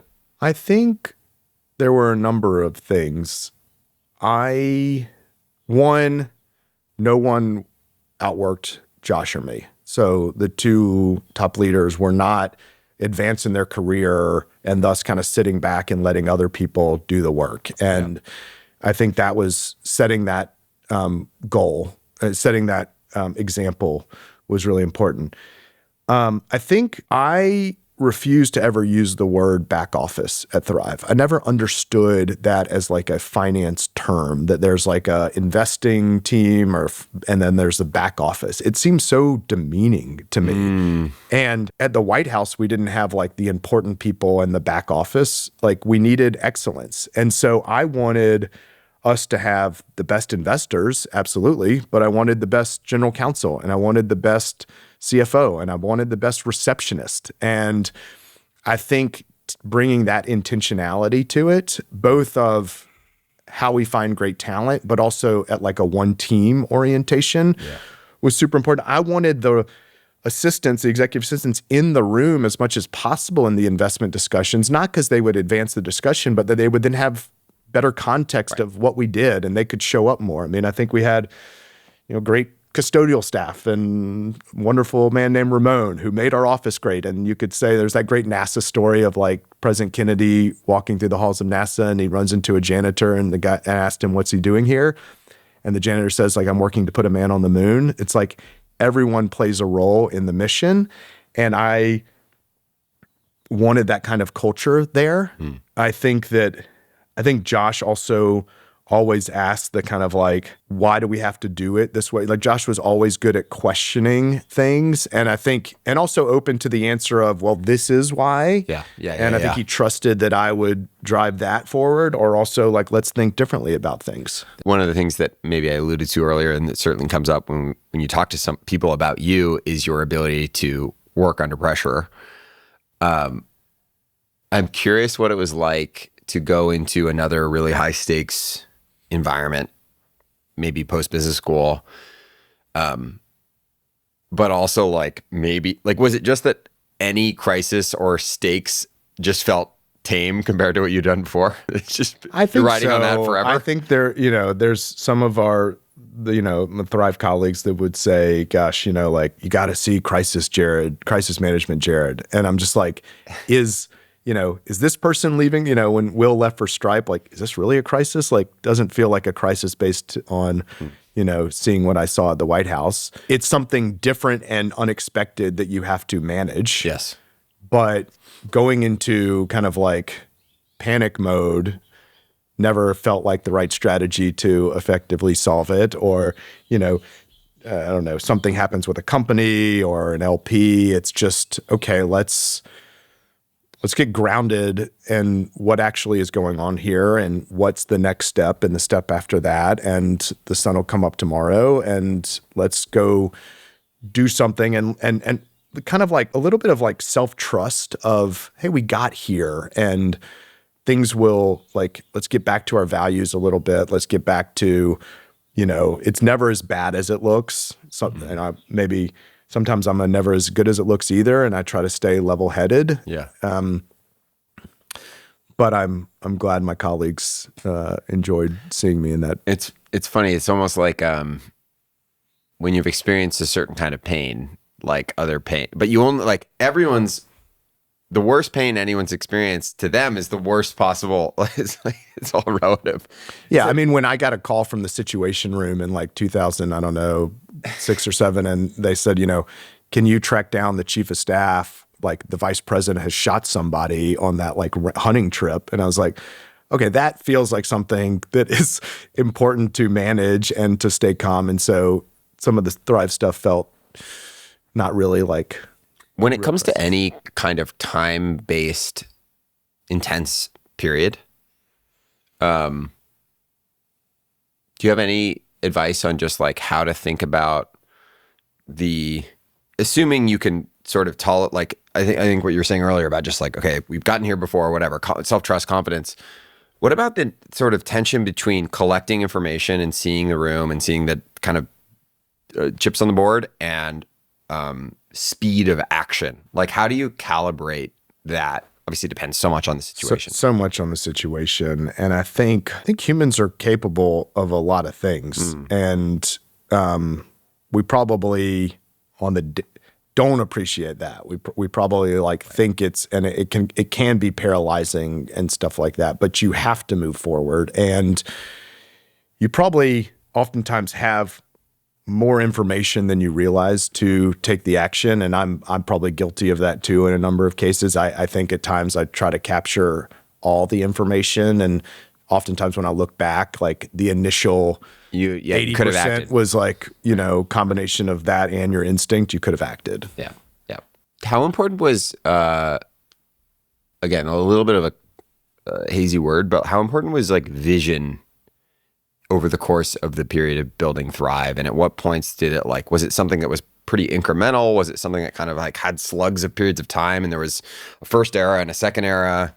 I think vision, I think it's, in some ways it's never changed, which is to be an exceptional, not just a great, but like be an exceptional firm for the time period that we're in business and around, and go be a part of the most transformative companies. It took us a while to name it in that way. I think it's now expressed as, be the most impactful partner to the most transformative companies or some version of that. But that, whether we could articulate it or not, it felt that would have been consistently what we were aspiring to do. Yes. Now, in the early days, could you have gotten into the best companies? Not always. Could you have been the most impactful partner?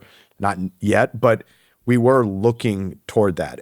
And over time, the industries that were most interesting changed and the scale of the ability to invest changed. But I think that's always been the orientation of the firm. And I think in a good way, the firm has been stubborn on that vision. And that's one of the takeaways that I have from the Thrive experience is for an organization and for individuals, stay super stubborn on your vision. It's your vision, it's your life. Don't live someone else's dream or vision. Live and own and be selfish about your vision. Period. And the other thing, and I think people get this wrong, founders get this wrong, is don't be stubborn on your strategy. Be flexible and nimble and and adapt. And I think Thrive was also, we were very good at adapting. And certainly, think of all the founders who start with something and they want to operate in a certain way, but the initial product wedge doesn't make sense or the go-to-market strategy doesn't make sense. But that's where adaptability and flexibility really need to exist. Right. What makes slash makes, because I think it seems to broadly still be true today, that place so good at particularly identifying talent early? I think it's a great question. In some ways, I wish it were more scientific because then it would feel like something. But it does seem repeatable. It has been repeatable. I think that we maybe didn't overcomplicate it. There were things that it was, who are your smartest friends? Go ask them who their smartest friends are and go spend time with those people and see if they are values fit for the firm. I think it is, yes, intelligence matters, but work ethic is a real thing at Thrive, and you wanted to see people who demonstrated that. I think there's something, I remember talking to a Sequoia partner one day about talent, and the framing was something like look at their past career. People will explain away things, but did they make good decisions? Did they choose the right place to go? Have they won before in sports? Have they, and you can make a bunch of reasons why things didn't go someone's way, but there's something about they in their situation, they made the right outcome happened. And I think there was a lot about that. I think there was this orientation of nothing's giving to you and you've got to make it happen or you've got to create it. And I think that's very much the immigrant mentality aspect of Thrive. We used to talk about the biggest fear would be the person who's joins because Thrive's made it versus the one who, kind of this, Thrive always had more of the we want to storm the castle, not be the castle orientation. That's going to be an interesting challenge for them over the next decade. I'm long the firm. From a leadership standpoint, how did you go about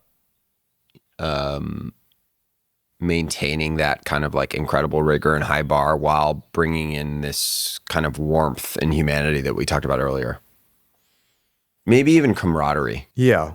I mean, to me, I don't think we were ever going to lower our bar. And I think the risk was more that we lowered our humanity, lowered our camaraderie and compassion. And I just believe that, Thrive, it's not great if a place is kindness is honesty. Kindness is pushing someone. Kindness isn't like letting people get away with stuff. And I think I thought we would get the best out of people if we were, one team aligned around a mission. And if I could play a role in helping everyone at the firm be the best version of their self, if we had chosen the right people, then that would lead to good outcomes. I think maybe there was a little bit of Andy Card, White House Chief of Staff role of like, my job is to make everyone else successful, like a Shane Battier kind of orientation there. Yeah.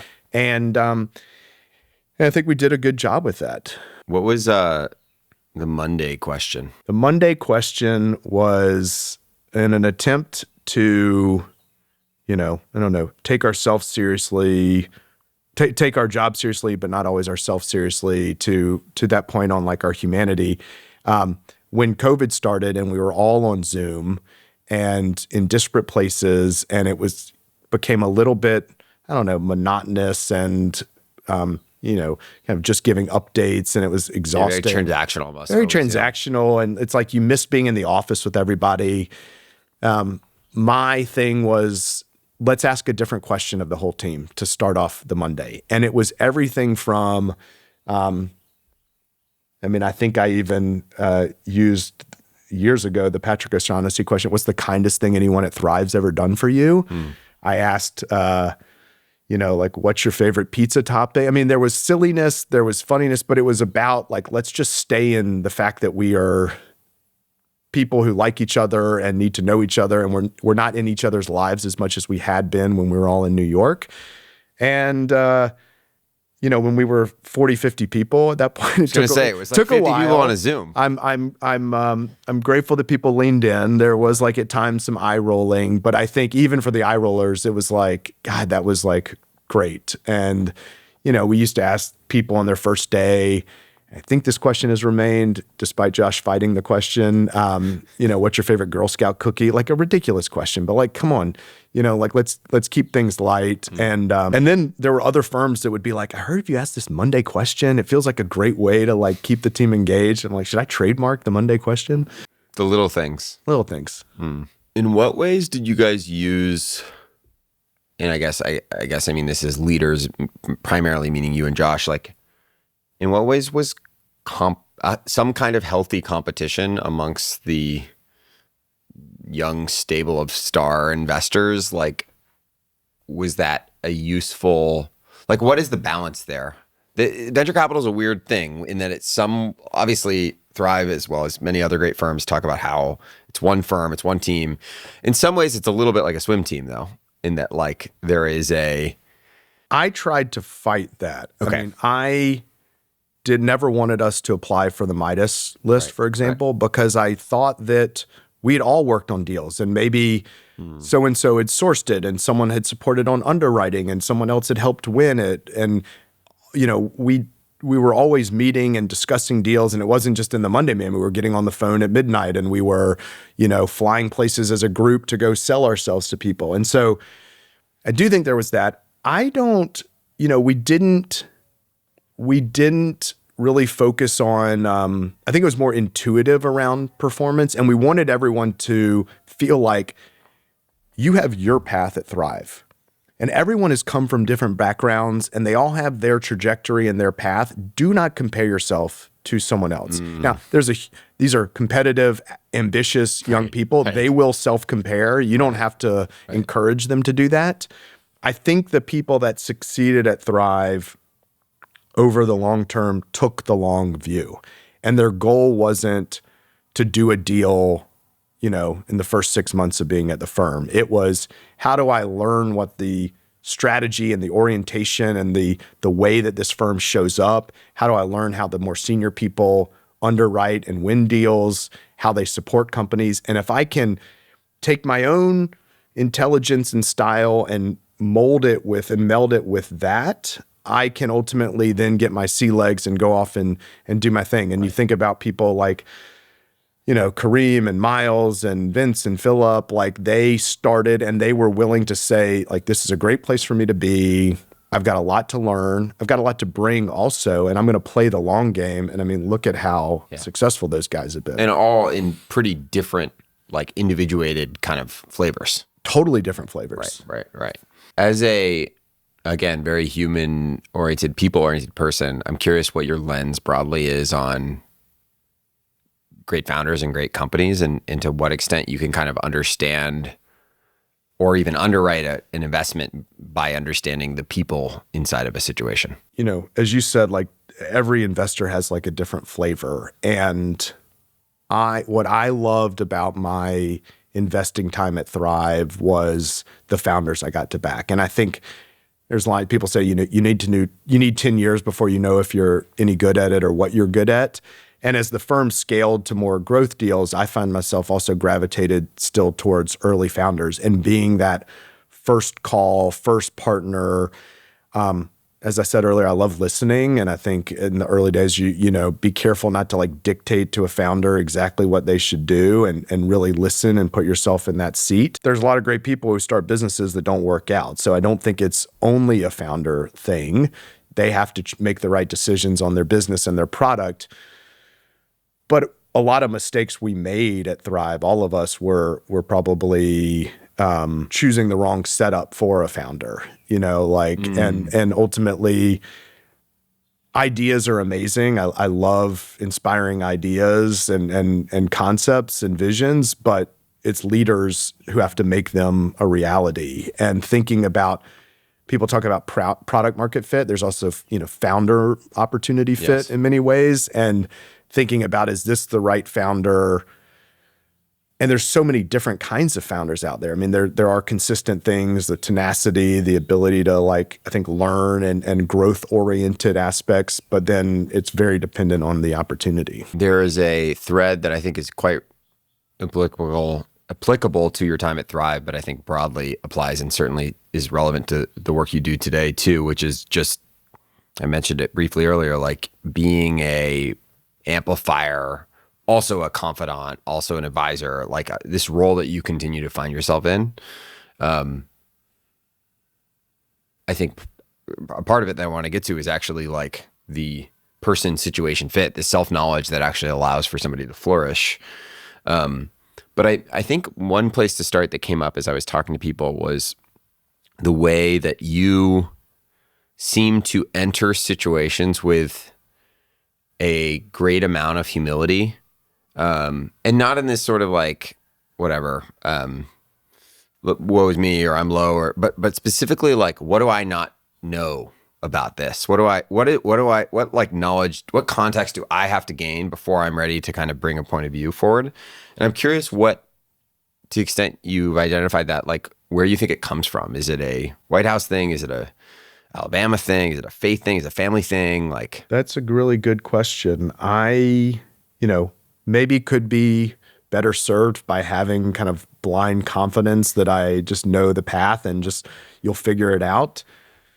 I feel like I'm rarely the expert on anything. My career has been very horizontal across different things. And so maybe I bring a similar skill or orientation or disposition as a leader to those things, but I've got to learn the context of the place. And also like everyone has their own reality, even within Thrive. I deserve this much compensation or this deal is right. And you don't know. And so you've got to pull out and kind of try to drive for the best conversation and be curious. I mean, I remember when early days of Thrive, when Chris called me and said we had passed on Twitch, and he said, we're making a mistake. And I said, well, you've done a really poor job of articulating why this is interesting, and let's talk about it because I'm not hearing it. And so I'm not saying it's uninteresting. I actually believe in your conviction, but the rest of the team isn't deep in this space. And I think by maybe creating a container and a place where he could better articulate it for me, allowed him to then better articulate it, and went back to the team and ultimately did the deal. Maybe a similar question around a service orientation and kind of just broad-based generosity. It's a hard question to answer, but I'm curious if there have been influences for you in your life that you can trace that back to. My hero is my grandfather, and he was a World War II veteran who came back and built a business here in Birmingham and then served his community in different ways. He was a stoic man. Maybe I take some of that from him, but he was a really big heart. And people would over the years tell me like, I loved your granddad. And like, he was always so kind to me. And, I always experienced him a little bit as like kind of the like silent, but I think he was maybe magnetic in a really inspiring way. My parents were certainly, I think, philanthropic in a certain way. And then, as I said, working for President Bush, you had a huge heart. And I see the best in people. I don't want to confuse that with, that people, that I'm too naive to people's motivations or stuff. But I do see the best in people, and I hope for the best in people. And I think through all those experiences, sometimes I can look at a situation and see where someone is in their own way and talk them through to a better place. Right. One of the things that continues to come up with anyone who has, I think, benefited from you as an advisor of any kind is that you are deeply empathetic and understanding and not soft. So it's just this like unique tension. Chris Peck put it as like he cares with the right weighting about the people and the outcomes. And there are people who kind of swing to one direction or another, but that balance being really effective. Another way of putting this maybe is like Jared, like most people will hedge because they're like concerned about how you're going to react to something. Like you don't hedge, but you're on the person's team. Yeah. Well, I think I'm more interested in being effective than being right. I think, and I've certainly not always been effective. I think that as a empathetic person and a good listener, I think that's a good combination to understand where the other person is coming from. And I find myself oftentimes setting the table a little bit for conversations that maybe have more of that, tough love and directness. I think I've grown in the ability to be like on the nail directness, but kind of being on the nail but not being effective feels wasted energy. And sometimes I have to be, it's like my instinct on what the right answer is. That's almost the easy part sometimes. It is, how do I take this other person like on a journey to that point? I probably don't get it right that as much as I would like, but that's, I think, the orientation. Yeah, your advice, all good advice, is shaped to the receiver in a way that maybe another element of what you were just saying, which is sort of like understanding that actually the answer may not be as important as delivery, is like seemingly you are good at not projecting yourself into the situation as you are. You're just kind of like giving it like a clean inspection or something. It's weird though, because maybe the tension I was speaking about earlier, it's like a combination of being incredibly personal and somewhat impersonal, or like having distance. Well, I think, especially now as I'm sometimes more in these advisor seats, I'm able to kind of be a little more, I deeply care about them, but I'm in some ways dispassionate to the situation a little bit and able to give clearer advice. Yeah. It seems like also you're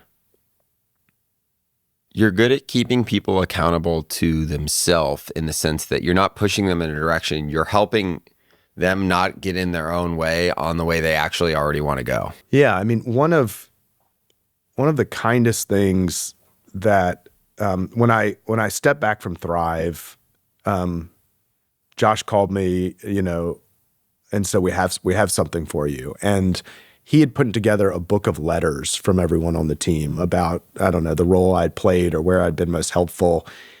And it was neat because there were individual stories, but a thread to this topic that I don't know that I fully appreciated it until I got the book was, gosh, Jared, sat on the same side of the table as me, even if he was technically on the other side, even if he was my manager or we were in a disagreement. I kind of always felt like he put himself on my side of the table and tried to kind of, at a whole human level, get the best of the situation and best of the outcome. And that was really nice to hear. And it was also interesting to digest that and reflect on it and see, wow, maybe there's something that you can, lean into more.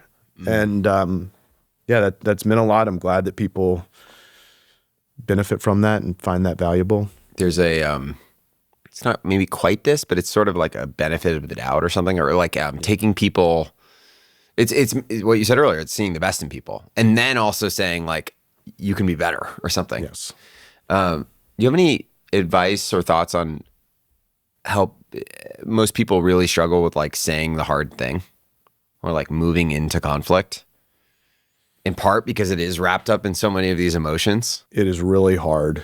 And it's hard when they're wrapped up in the situation or it's not a great environment. There is it's almost always the right thing. It's almost always, it's almost known by everyone too.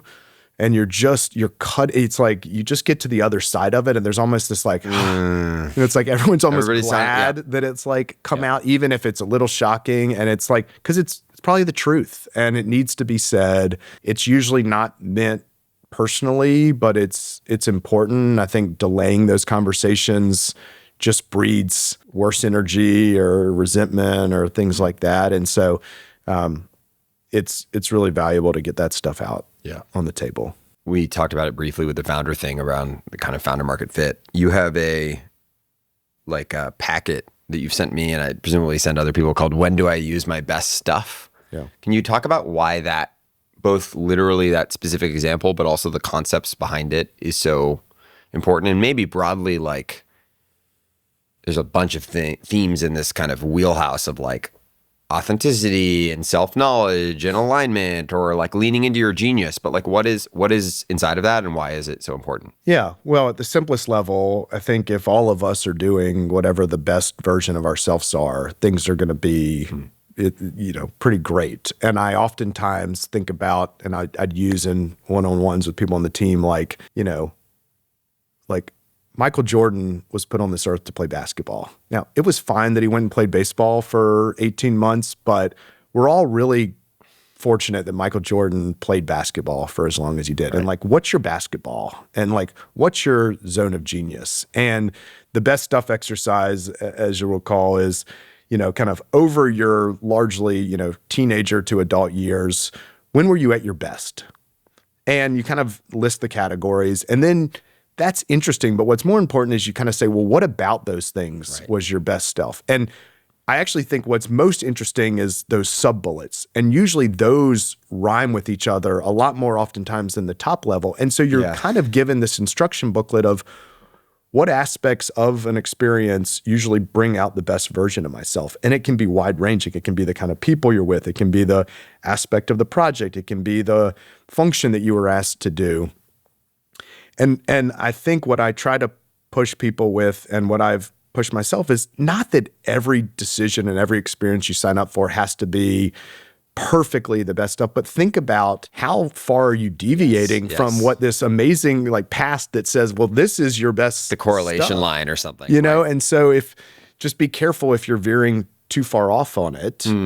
What I like about it too is, at least in the example you gave me, it's like some of the examples are literally like stuff when you're like a little kid or like in high school, and seemingly quite trivial. I think there are multiple parts of that. One of them mainly just being that we often like forget, we get far away from ourselves. But the other part about it that is interesting is it's like almost inside, maybe I'm misremembering or projecting a little bit, but part of what it felt like inside the questions is like, when do I actually like myself? When am I really proud to have been me? Yeah. And one of the things I found and granted, it was a unique time in my life when I was doing it, but I found it was a little hard at first to actually do it. Like it shouldn't be that hard, Right. but like we abstract ourselves from these things. Yeah, and I think we oftentimes like want to like examine and diagnose others versus ourselves, and oftentimes the people that we think are causing us friction, and that's worth doing and understanding. Well, why is this setup not working, and how can I? But like, come on, like it's self-examination, self-growth, and one of Josh's great lines that I love is, like, if I'm not embarrassed about the person I was 2 years ago, I'm not growing. Yeah. And like, what a Yeah. amazing approach to like, I was trying my best and I've worked to get better. And being okay with kind of knowing that you have made mistakes in the past and need to grow from those. Right. Yeah. I mean, there's also just an element of I think a lot of people spend their reluctance to self-knowing is so strong that they'll just spend their life chasing like what somebody else thinks is good. Well, It's like, the self-knowing thing is like, well, then you have to do something with it. And almost when you put it on someone else, you're like, well, that's for them to figure out. Right. And it's not my responsibility. I've told them. right. There's a kind of trio of things that tend to bubble together in very successful people of ego, ambition, and impact. And those things are almost like, obviously they aren't totally at odds, but they can kind of be in tension with each other. And my sense is you've spent a lot of your life being a mirror and supporter and advisor to people with incredible ambition. And you're like helping them balance, you're helping amplify them in some ways, you're helping them balance those things in other ways. And I'm curious, like what goes into helping those people see clearly and keep those things? That's like a 6-degree black belt kind of human psychology question. I think it's easy to try to like dismiss ego or like fight ego. Right. And right. I think that's pretty dangerous. I think having a healthy understanding and awareness of your ego is important. I think kind of looking at it and saying like, this is the way you've served me well. This is the way, and it's just a thing, and it's a fuel. It's probably more of a dirty fuel than a clean fuel. Probably a critical one for almost anyone who does anything. But a clean fuel, I think it right, it's maybe the fuel to like get you off the launch pad, but like not to continue the like total direct journey. I think ambition is, I don't know, it's kind of a combination of all of it. It feels like it's kind of like, what kind of ambition? Is it ambition to build the biggest company? Is it to make the most money? Is it to have the, it kind of encompasses almost a lot of it. Impact is this other thing. I think impact is self-defined also, and it kind of comes, a lot of times it comes into people's, comes in when I think maybe they realize that the ego fuel has served its purpose or something, Right, and maybe a little bit of more secure orientation that they have, like more like, okay, I'm here. I don't need all this other, I don't need someone else saying I'm great again, or I don't need maybe more money. I want to do something good. Maybe impact also, the other side of the coin is like this legacy orientation, Right. which may come back to ego. This is what I a mean. little I bit. think these things are actually always revolving. It's like a 3-body problem. Yeah. And it also can be like a little dizzying to try to tease it all out and separate it. I think that you probably ultimately get back to like the what is true for me, what is the life I want to live. I think back to my vision point, like don't live someone else's life. Don't like, I think you start to realize like the popularity or the recognition, like what does that really serve? Like ultimately what do you want to do with this limited amount of time you have here? And who do you want to surround yourself? What brings out the best version of you?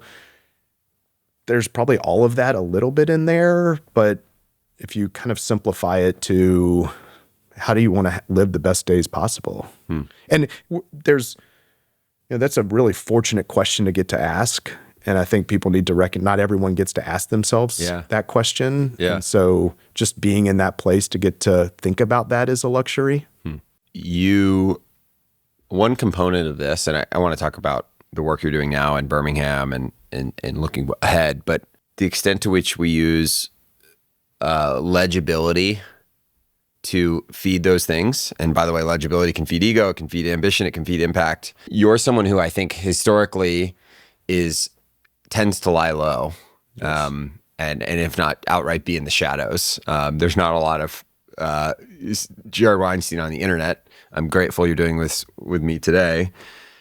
How do you, in what ways is legibility, and I don't just mean that in the like super public internet, whatever media sense, even just talking about what you're doing, like there's some people who kind of skew one way and just say like, put your head down and do the thing. And there's people who skew the other way, which is like, all press is good press. Yep. How have you evolved your view on that? I think that oftentimes if you want to do, let's call it big stuff, important stuff, like other people need to be on the bus with you. And if you want to go, fast, go alone, you want to go far, go together, that kind of thing. And so if you want to bring other people on the bus, you need legibility at some level. And that can be in a one-to-one sense, that can be in a, mission statement of a company or an orientation of what we're working on. And ultimately you have outside stakeholders, probably partners, collaborators, funders, the general public. And so I think that I hear you on, there's not a lot about me on the White House, in the public domain, but I also like, for my 20s, I was at the White House. It's a very legible place. Like people, hey, I'm Jared Weinstein calling from the White House. I need the following. Right. Like, you don't need to explain yourself. You don't need to explain it. And I also know, Thrive, we were, even if we were below the radar for a while, we were intentional that a brand was being built and the relevant people were starting to learn about us. I didn't feel like that they needed, that, the people that needed to know about me knew about me. And that was fine. And I also do think that if you're, if you stick your head in the sand and don't share your work, you may not be as effective because there may be people out there that want to come collaborate with you or come along. And I don't think for me it's a ego thing. I don't think, but I'm like aware it could be. It's ultimately an effectiveness thing. And, I want the work to speak for itself. And sometimes people need to know about the work. You left Thrive in 2022. Did that feel like a risk? Yes. It was, someone told me like people look and think people do like courageous things. And then you talk to the person and they're like, I just like had to do it. It like wasn't courage. It was just the time to do the thing. As I think, and as this conversation says, like, I love Thrive. I am so proud of it. I'm so proud of the people there across all aspects of the firm. And as I think we talked about, like, I'm an all-in kind of guy. My mom got terminally sick in 2021, and I was down with her a lot. And it became a little harder to become all in, but I think I was still all in. It also totally changes your perspective on a lot of things. There has been no bigger champion of Jared Weinstein in this world than Brenda Weinstein. And, she needed a champion. And I was really glad that I was in a place to be a champion for her. And it's been she's in an unfortunately different kind of place. She's not the same kind of bubbly person she used to be, but she's still with us, and it's given me this amazing time. But it also was, I was going to step back from something that I cared a ton about and I'm really proud of. In many ways,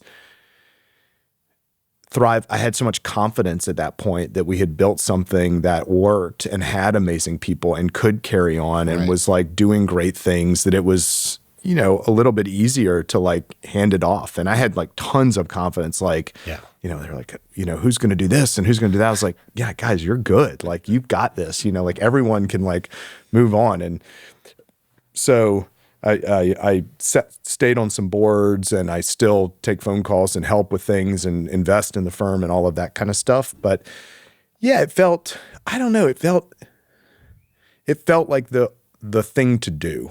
And it was, once I made the decision and we talked about it, it also felt right. It felt okay, like a little bit of the unknown. I mean, we talked about, should I stay on more of like a venture partner kind of role? And I was like, I don't know. Like, I just think the right thing is to step back, and I will always be a champion and a helper and whatever I can do. And Josh will remain has remained a close friend. I mean, and all the people there were close friends. And yeah, I mean, I think when you're operating at that level and involved in everything we were building, it feels a little kind of like, whoa, like you're stepping off the platform, and, a little bit like, not what will your identity be a little bit, but I really trusted that the right thing to do was to step back and to focus at first on my mom, and a little bit like, where would I be drawn to spend time? And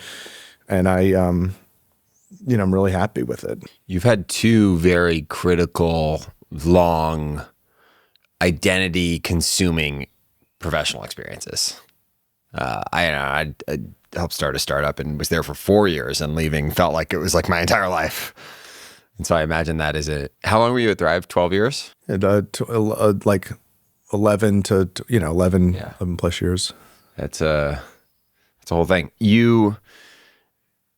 I think as a prelude to returning to Birmingham, you spent time in 3 very distinct places, as I referred to earlier: DC, Silicon Valley, and then New York. You seem to be a remarkably consistent person. And so I'm curious how you've kind of what you've maintained and to what extent you've remained consistent moving across these very different worlds. And maybe even like what you think is consistently relevant or valuable as you've gone through those different you've worn different hats. Yeah. Well, I do think, at least in the time I was in all of those different places, they are wildly different places. In many cases, I feel like the same person I've always been, and I sure hope I've grown and changed and been positively impacted by all those places. I think that, I've been a hard worker since I was a kid. I have been a curious and like friendly and compassionate person since I was a kid. I've been an ambitious person since I was a kid. I've like wanted big things and exciting things, and in some ways maybe novelty and difference and trying new things. I mean, DC, it had very much, as we've discussed, a kind of a zero, you get the speech to the podium, the words have to be right. You were making changes of like, this many people got this kind of government aid, and you change it to make sure he was saying the exact right thing and that his tie was perfect and the schedule. It's like almost how high can we get the floor? It's just entirely, like, and mistakes are always made, but like it's really about like flawless execution kind of thing and ensuring that machine works. And, Silicon Valley and the time out there was, as I said, like a different pair of pants, like, whoa, like this is real risk taking. This is, you don't have to figure it out, and you just have to put one foot in front of the other and keep going. And, what starts as an idea and a pitch deck and some capital can become a massive enterprise. And it's like, whereas in government, these are institutions that have been around for a really long time. New York was incredible. I love New York. I'm there a lot. I think just the, kind of the boldness and the ambition and the, things are possible, and the speed, the creativity. I'm really glad I lived in DC first. I think like it would have been hard to be in DC after living in New York. And then and Birmingham is the fourth place is very different now that I'm here a lot more. What is special about this place? Birmingham, I mean, certainly it's a place that that kind of my family experienced the American dream. We came over from Europe and down from New York and started a kind of like peddler business that grew into an aluminum metal manufacturer. And so it provided a ton for my family. And, it also was a place that formed me, and I'm really grateful for what I got to see. And it's a place where I think family is really important. It's a place that it's a really interesting city because Birmingham kind of came out of nowhere after the Civil War. It wasn't around. It was an industrial thing that kind of came out, and there were some railroads that crossed here, and that's why everyone congregated here after the Civil War. And it was on like a tear. I mean, from like 1870s until kind of 1950s, Birmingham was like the bet as like the next city or the city of the South. There's this fascinating history of like they actually wanted to put what is now the Atlanta airport in Birmingham in the 1950s, and we like pushed it in a different direction. Now, unfortunately, in the 1960s, it was a pretty ugly time in Birmingham, and the country was watching that. And I think that has been a identity struggle for Birmingham in many ways since then. And I think it's important, and I understand why people acknowledge that past and think about that past, and yet you have to acknowledge and move forward. Yep. And I'm very interested in cities. Cities are super fascinating to me. I mean, I think maybe not for us who are moving around globally, but for a huge amount of the population, cities are their kind of atomic unit of opportunity. And it's where they have to work, and their family and their school and their experiences. And so, companies are complex and making companies work, but cities are massively more complex. And it's been really interesting. And I think there's a thread since I was like kind of younger. Going to Duke was really interesting unexpectedly. I mean, Raleigh-Durham was this place that was maybe not overly dissimilar from Alabama, kind of a rural place that with Research Triangle and these universities has kind of figured out some things to do. Right. And so I think a lot about how can cities like a Birmingham change? And people sometimes, when they say that sounds really hard and can you really do it? And then I think about a Detroit where, if you had read an article that said, Amazon was putting an engineering center here and this, cultural activity was happening in Detroit, like 15 years ago, 20 years ago, that's like an Onion article, right. And now it's like reality. So in 15, 20 years, places are changeable. And I think a lot about what tools can I use from the nonprofit space to investing here in companies to real estate to, both like cultural but kind of attitude changes that don't make Birmingham try to be anything that it's not. It's not trying to be Austin. It's just trying to be a better Birmingham and stay true to your identity, but also move forward toward, making it the best place possible that it can be. Before we talk about what maybe can be done looking ahead, as I understand it, you started getting involved here much, much earlier than when you moved back, like almost like 2013 or something, like pretty early into Thrive. And again, maybe there's an element of some kind of civic duty going back to the White House days, but like what went in? Was it obligation? Was it duty? Was it love? Was it gratefulness? Like what caused you to start doing that? And how did you, by the way, you weren't not busy. Right. Well, I think I was a few years into Thrive, which was exciting, and Palantir was still going on. And I was like, I could have been a little subconsciously worried that I was just becoming like a finance guy. I don't know. And I was like, you weren't in government service anymore. And I think maybe back to my granddad as like a business leader that was civic and community focused. I was kind of like, what part of my identity, like that? There's something thirsting there. Yeah. And New York is amazing, as we both know. But I think I probably felt like my effort's like a drop in the bucket here, and probably like my heart's not here. Right. And I was also looking at a city in Birmingham that, the reality is like growth has been slower here. There are things happening, but it also felt like I could take my experiences from DC and Silicon Valley and New York and things I saw, things that people were doing, and almost like geographically arbitrage kind of like the things that were working in those markets and bring them here. And that started with an education program in 2013. And we called up this education program in San Francisco and said, I'd like you to come to Birmingham. And it was like, click, like we're not coming to Birmingham, Alabama.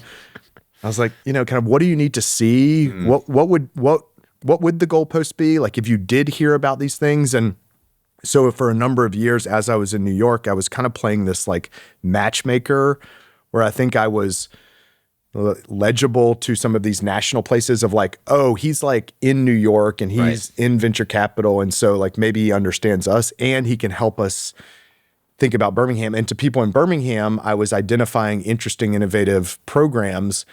And I think they were saying, oh, Jared's seeing a wide spectrum of things. Maybe let's support him in bringing them here. When it comes to cities, as you said earlier, companies are complicated. Cities are much more so. There are companies that are effectively run like dictatorships. In fact, we like often glorify them. You can't run a city or even probably significantly affect a city in a super top-down way. When it comes to like a theory of change for affecting a place that you care a ton about, obviously, I think one thing we were talking about the other day was just like how the time scale is very different than other problems. But I'm curious, one of the things as we were prepping for this too, I had mentioned something about nonprofits and you maybe made a comment that like nonprofit is conflated with impact and like I'm tool agnostic. But across these sort of types of things, I'd love for you to just talk a little bit about whether it be the infrastructure side, the civic side, the government side, the business side, the cultural and storytelling side. Like, what have you learned as you've started to, I mean, you've been working on the problem for a long time, but what have you learned as you try to like sink your teeth into it in terms of like what can happen, how long it takes things to happen, how these things kind of fit together? I realize that's a really open-ended question. But. Yeah, I love it. I mean, I think you probably, top down needs to meet bottoms up. I think like Singapore is probably an amazing top down example in many ways. Probably maybe some like Middle East cities that have more top down. Let's call it like work on Birmingham 1.0, the first 10 years was, in short, it was going to find these national models in education and early childhood and workforce development and entrepreneurial support, maybe in coding. I'm like, oh, these work. They have the most efficacy. They're very compelling strategies. And so I'm going to bring the best strategy here and execute on it. And I think that did have impact. I think like the programs were good. Our outcomes were good. I also think that maybe a downstream unexpected example was, or it was an example to others of like, oh, you can go bring things here. And it was kind of social entrepreneurship in many ways. I think that was and remains like a compelling part of the theory of change. And those things, to be clear, are like they don't need to be that tailored to Birmingham is part of Well, I think they need to be local. I think anything needs to be localized. I don't think you can cookie cutter everything. There's gradients, but you have to meet the community a little bit where it is and then push the community. And that's what these programs did. But they were largely national models that I was kind of incubating the Birmingham version of it. Continue to do that. Always interested in ways to do more of that. As I started to spend more time down here, I was also doing investing, and there would be startup founders, and there were some real estate projects where I was thinking, okay, this would be neat to have downtown be more dynamic in this way and this kind of thing. Also that I may see in other markets. Oh gosh, like this thing exists in Brooklyn. It would be fun to have a Birmingham version of it, and people would like that. And also, like humans are humans. We kind of all like largely the same kind of thing. Right.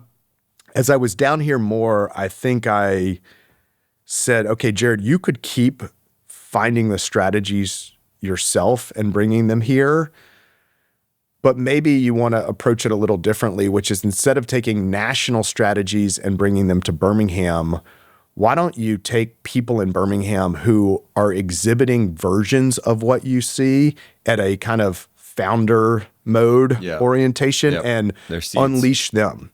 And that's been kind of a new leg of the stool of my work, which is I don't care what you're working on here. I just care that you're like going for it. And there's great institutions here and there's companies that make sense for some people to work for.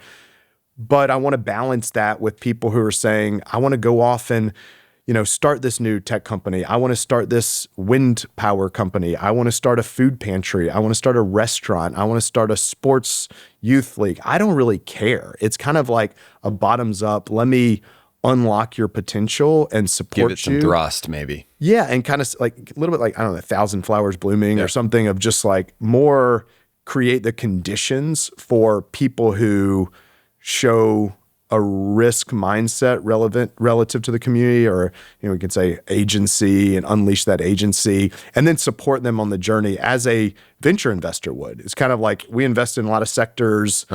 This is kind of, I don't know, impact venture. Some of them are companies. I invest in a ton of companies down here in a tech sort of way. I've invested in restaurant groups. I've invested in real estate developments, and I've invested in nonprofit initiatives. It's kind of, that's when I say tool agnostic, what I mean. When you say conditions, like how important is money? And then like what else matters for these types of, like, if you had $100 billion just to deploy, like what would be solved and what would not be solved? Going to be my $100 billion investor. I think that, and for what it's worth, like, I don't know how much of, my sense is Dan Gilbert being worth almost $100 billion or whatever it is has been really helpful for Detroit, but that's clearly not the only thing. Well, I think it's helpful because the time horizon by which he can make his investments, he doesn't, external capital may not work on that time horizon. Yeah. So I think that is important. I think you can think in more decades, and you can take, buying the buildings that he did that didn't have a market return at the time, and then create the conditions where that real estate will be valuable. I think that financial resources are helpful. They can align people and drive things forward. A lot of people, there's a debate in markets like Birmingham that like, there's an access to capital problem, and you don't have venture capital the way other markets. And I think that's directionally true.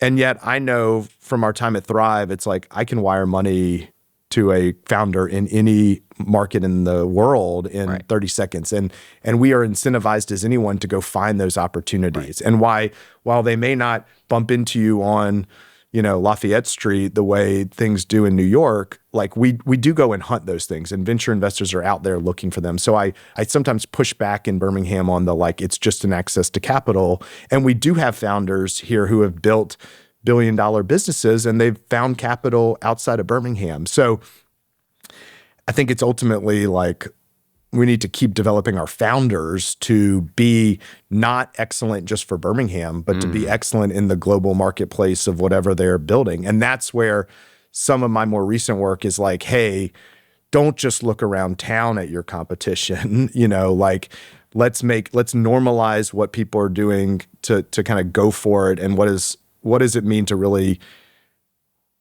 that growth mindset, like what does it mean to compete on that global level with founders everywhere? And it's scary, but I like supporting people, and I don't really care what they're working on. And hopefully, to your earlier point, I do I listen, and then also give the tough advice when they need to hear it. Right. Another component of this is a huge part of expanding beyond a local maximum is like being able to see the other peak.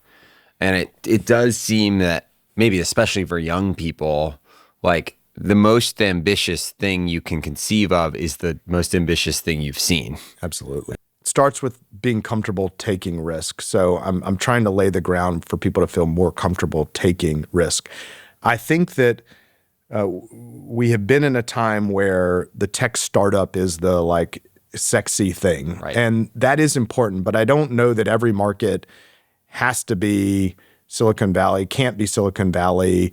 And company creation in general and entity creation, I think makes for a more dynamic place. And so I'm glad we have a set of people who are trying tech companies, but I'm just as interested in people trying non-tech specific companies or new restaurants. We have, it's a pretty good food scene, and we have people that are trying to be, who are inspired not by just the people here, but the Keith McNally's and the others in the world.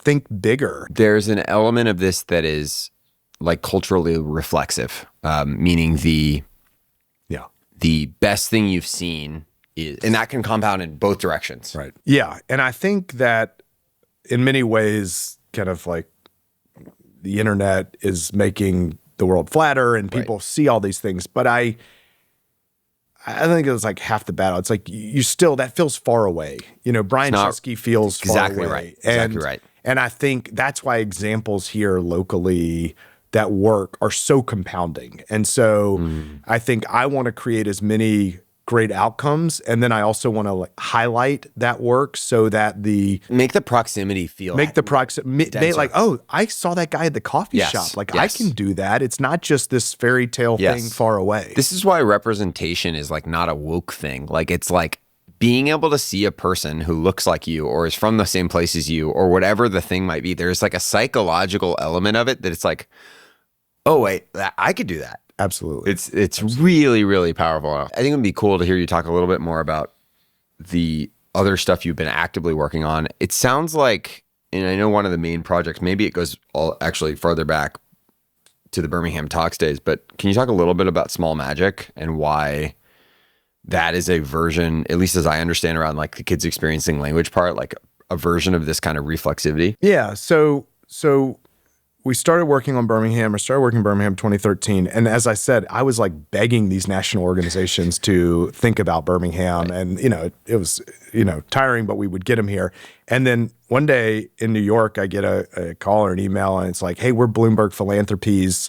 Are you like the Birmingham guy? I was like, what? Like, I was like, have I made it? And they said, we've found a program out of Providence, Rhode Island that focuses on early childhood kind of brain word development. And we're looking to take it to other cities. We've heard you've done a version of taking models to Birmingham. And it was neat because it was like, wow, I've been begging people so long to think about Birmingham and maybe we're making progress. Maybe there's something to this. And so the general concept is, lower income kids hear 30 million less words by the age of 5 as higher income kids. And that is so important for brain development. What do you mean 30 million less words? Parents, caregivers talk to them less. They're just not involved. They've heard 30 million less words. Correct. And how much that specific interaction, and not just like TV words, but also like conversational turns and the engagement with an adult. Little reps. Just reps. And so it had some early progress in Providence, and Bloomberg had identified and wanted to bring it here. And so we partnered with them and partnered with the mayor's office here in Birmingham. And it was kind of an incubation in the same way we would do at Thrive, where conceptually is an interesting idea. We needed to find a way to make it work for Birmingham. Absolutely found the right founder and a woman here named Ruth Ann Moss. And I played kind of venture investor, board chairman, co-founder. We are now the largest implementer of this solution in the country. The mission is to make Birmingham the best place to raise a kid under 5, and it's a huge aspiration, and that certainly goes beyond just this Talks program. We've got to think about how are we providing, childcare, and how are we talking early childhood education tools broadly, health-related things, and so it's big and it's bold. But I also think it's we have a responsibility to put kids on the highest trajectory we can, and schools are hard to influence, the K-12 system. And so early childhood is maybe an interesting, more almost like an arbitrage, better sandbox to be entrepreneurial in versus trying to change the schools. And so it's one of the initiatives here that I spend the most time on. I'm really proud of. You said to me recently, you're busier than you've ever been. How is that?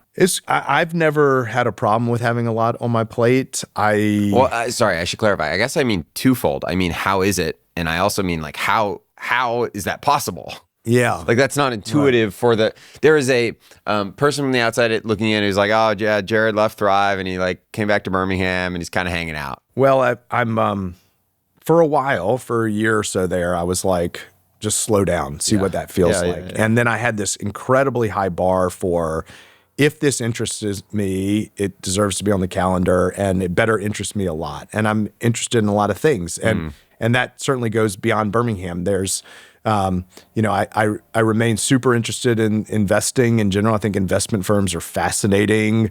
I love supporting Thrive however I can. And then there's new people, and not even just in venture, like emerging people building funds, and they're interested in me helping them. And that's exciting.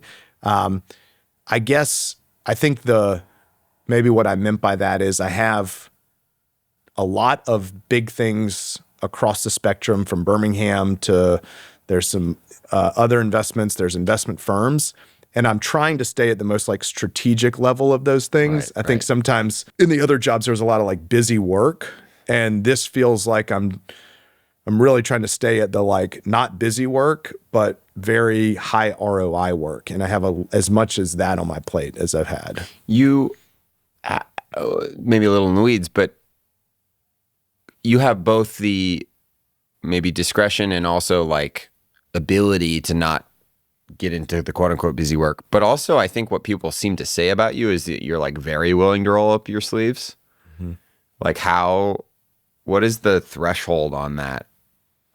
Maybe it's just about the top level choices. Yeah. I mean, you had to do that. And I think when I took on the responsibility at the White House, certainly, and even at Thrive, it was like, But I don't necessarily even mean like in those contexts. I mean, well, I think I learned that it was important. And I think I learned, as I said, Andy Card was like, yes, strategic, and you have to do the stuff. So that would bred me for. And it's like, it's like, who wants to be about a big shot that like won't roll up their sleeves? Like, it's just kind of like, it's like such a high status kind of move. And, like, I don't know, that's just not my energy. Yeah. How do you think about, presumably you're more distributed, like you have more seeds or things growing now. Like, what are the costs and what are the benefits of concentration? 2 experiences in the White House and Thrive where I was deeply concentrated. Right. Like, I really love those. And yet, it's funny. It's like you were at a thing at the White House, but you had 1,000 things going on. And Thrive, you have a portfolio of companies and projects. So concentrated frames, but within those. Yeah. And I think now, I feel, yes, there are a number of projects, initiatives, investments, people that I'm trying to help, but I'm also like deeply concentrated and disciplined on like almost being selfish in a way of like, what am I most interested in? Mm. And if I'm interested in it, like I'm going to be unapologetic and go explore it. And however long it serves me and I remain excited and think I can help, great. I get that from perhaps an external view that can look like, I don't know, spread thin. And I frankly get de-energized by being spread too thin. And that's why I've started to build a team that can lever me up more and help me be sufficiently effective at this broad range of things I've got going on. I do imagine that I will continue to concentrate and narrow, whether that ends up being, a firm one day or a role leading something. I'm not totally sure.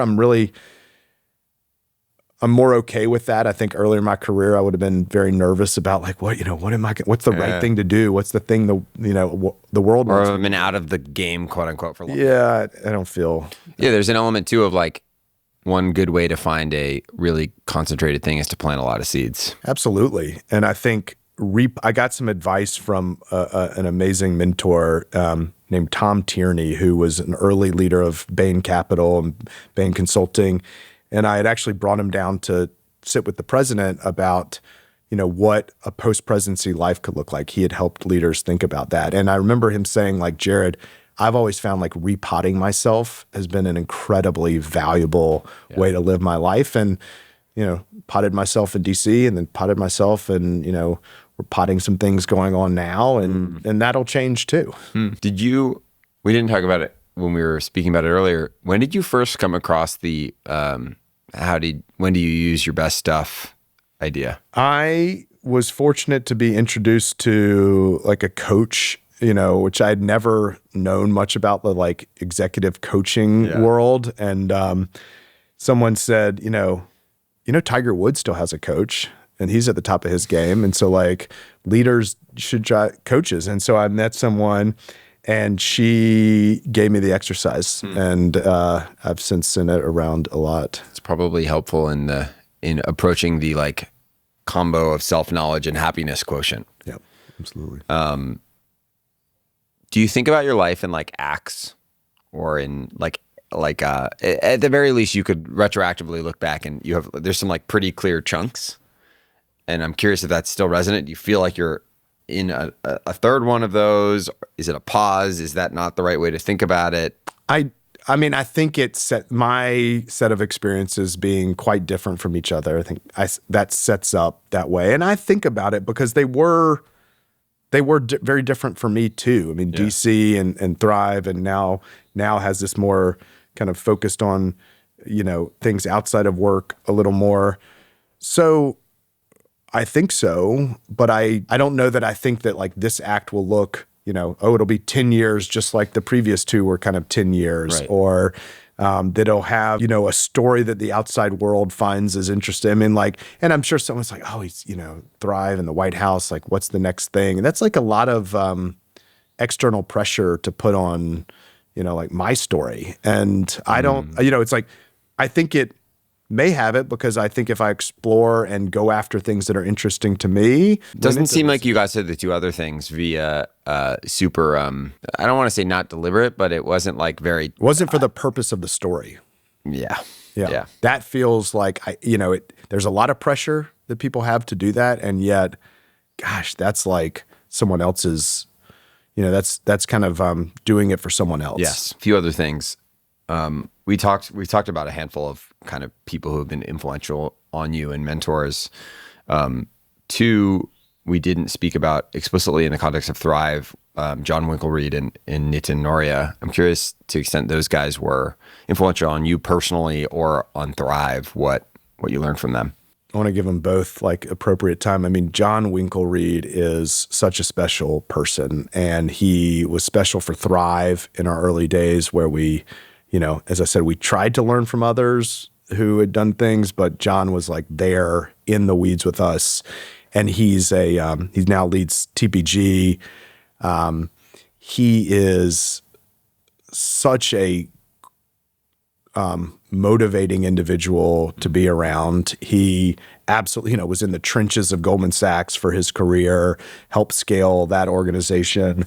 And the fact that he was willing to sit with us when we were not a big firm that was well known, and he's a great listener. He, I think, helped both the firm and also Josh and me individually think about our own leadership style. He could pick up the phone and call me and ask, I'm thinking about, I don't know, going to buy some dollar stores, and I'll be like, I'm in, I'm thinking about doing this. John is really special. And I know everyone, whether at Goldman or Thrive or TPG, has kind of loved working with him. And I think for me also at that time in Thrive, I had lived in a very strong mentor or environment in the White House, and so many different individuals, the ones we've talked about who are a few years older, the president, and then we get to Thrive and it's like, just got to figure this out. And so having John as kind of this guide in all of that, and never put his finger too strong on what we were doing, was more someone to talk to and listen and work through things with, was really special. And Nitin came into Thrive. Josh and Nabil had known him when they were at Harvard Business School and stayed in touch with him. And Nitin is like a Yoda kind of figure. Like there's just so much wisdom in Nitin, and he sees things very clearly. He is a straight talker. I mean, he's very strategic, and he sees all the dimensions of organizations. And a person not only was dean and of Harvard Business School, but he's been on boards of massive companies, and leaders go to him. And the fact that, I had a few years with Nitin, and he's still around the organization today. And and fortunately he's stayed in my life, and he's spent time with Birmingham entrepreneurs, which I'm so grateful for. because it's like his kind of wisdom to words ratio is so high. And he's also a great human being. It's telling that you guys found a way to have people like that around over the course of building the firm. This might be too personal, in which case it's fine, but what causes you, if you do, to reach out to the president for advice or otherwise? Well, I'll start. I remember when I was working for him, and people would call him, his friends or people that had left, and he'd make time for them. But then they'd maybe like call a few weeks later and be like, I just talked to that person. So I kind of try to like use my time with him. Yeah. I know, that he cares about me and he has my best interest at heart. And there's been some times with big decisions I've had in life and some work stuff, and he was willing to listen, speak. He's an instinctual person, and he said, this is what I think, and it was so perfect advice. He called me earlier this year about my mom, and I didn't make it very long without getting a little sniffly. But he wants the best for me, and he that means a ton. And I feel like the relationship has evolved from me working for him to being someone he cares about, friendly with. I would do anything for him, and as I said, other than my parents and grandparents, like no person has had more of a positive impact on me. Not obviously to be compared, and not someone to my knowledge, at least well, but what do you admire about Nick Saban? Well, I'm really grateful that he brought us as many national championships as he did. And I think his commitment to excellence, to competing not with others, but with himself. Like, he's motivated to just be better. And even when he was on the top of his game, he wanted to be better. A number of years ago, actually, I was sitting with Nathan at Thrive, and I said, like, we should get a Saban case study. And so I called some people down in Birmingham, and he called the sports HBS, case study person, and we ended up putting this case study together that I went and saw delivered. And, I think he's the process orientation there is incredibly successful. It's worked for him. He like refined it. I think also look at all the coaches that have gone on to do great things. I mean, he set an example. I'm sure it wasn't an easy environment always to work in, but I also imagine those coaches are incredibly grateful that they got to see what excellence looks like, and now, are clearly benefiting from that. Yeah, the tree is bananas. What are you drawn to in sports broadly?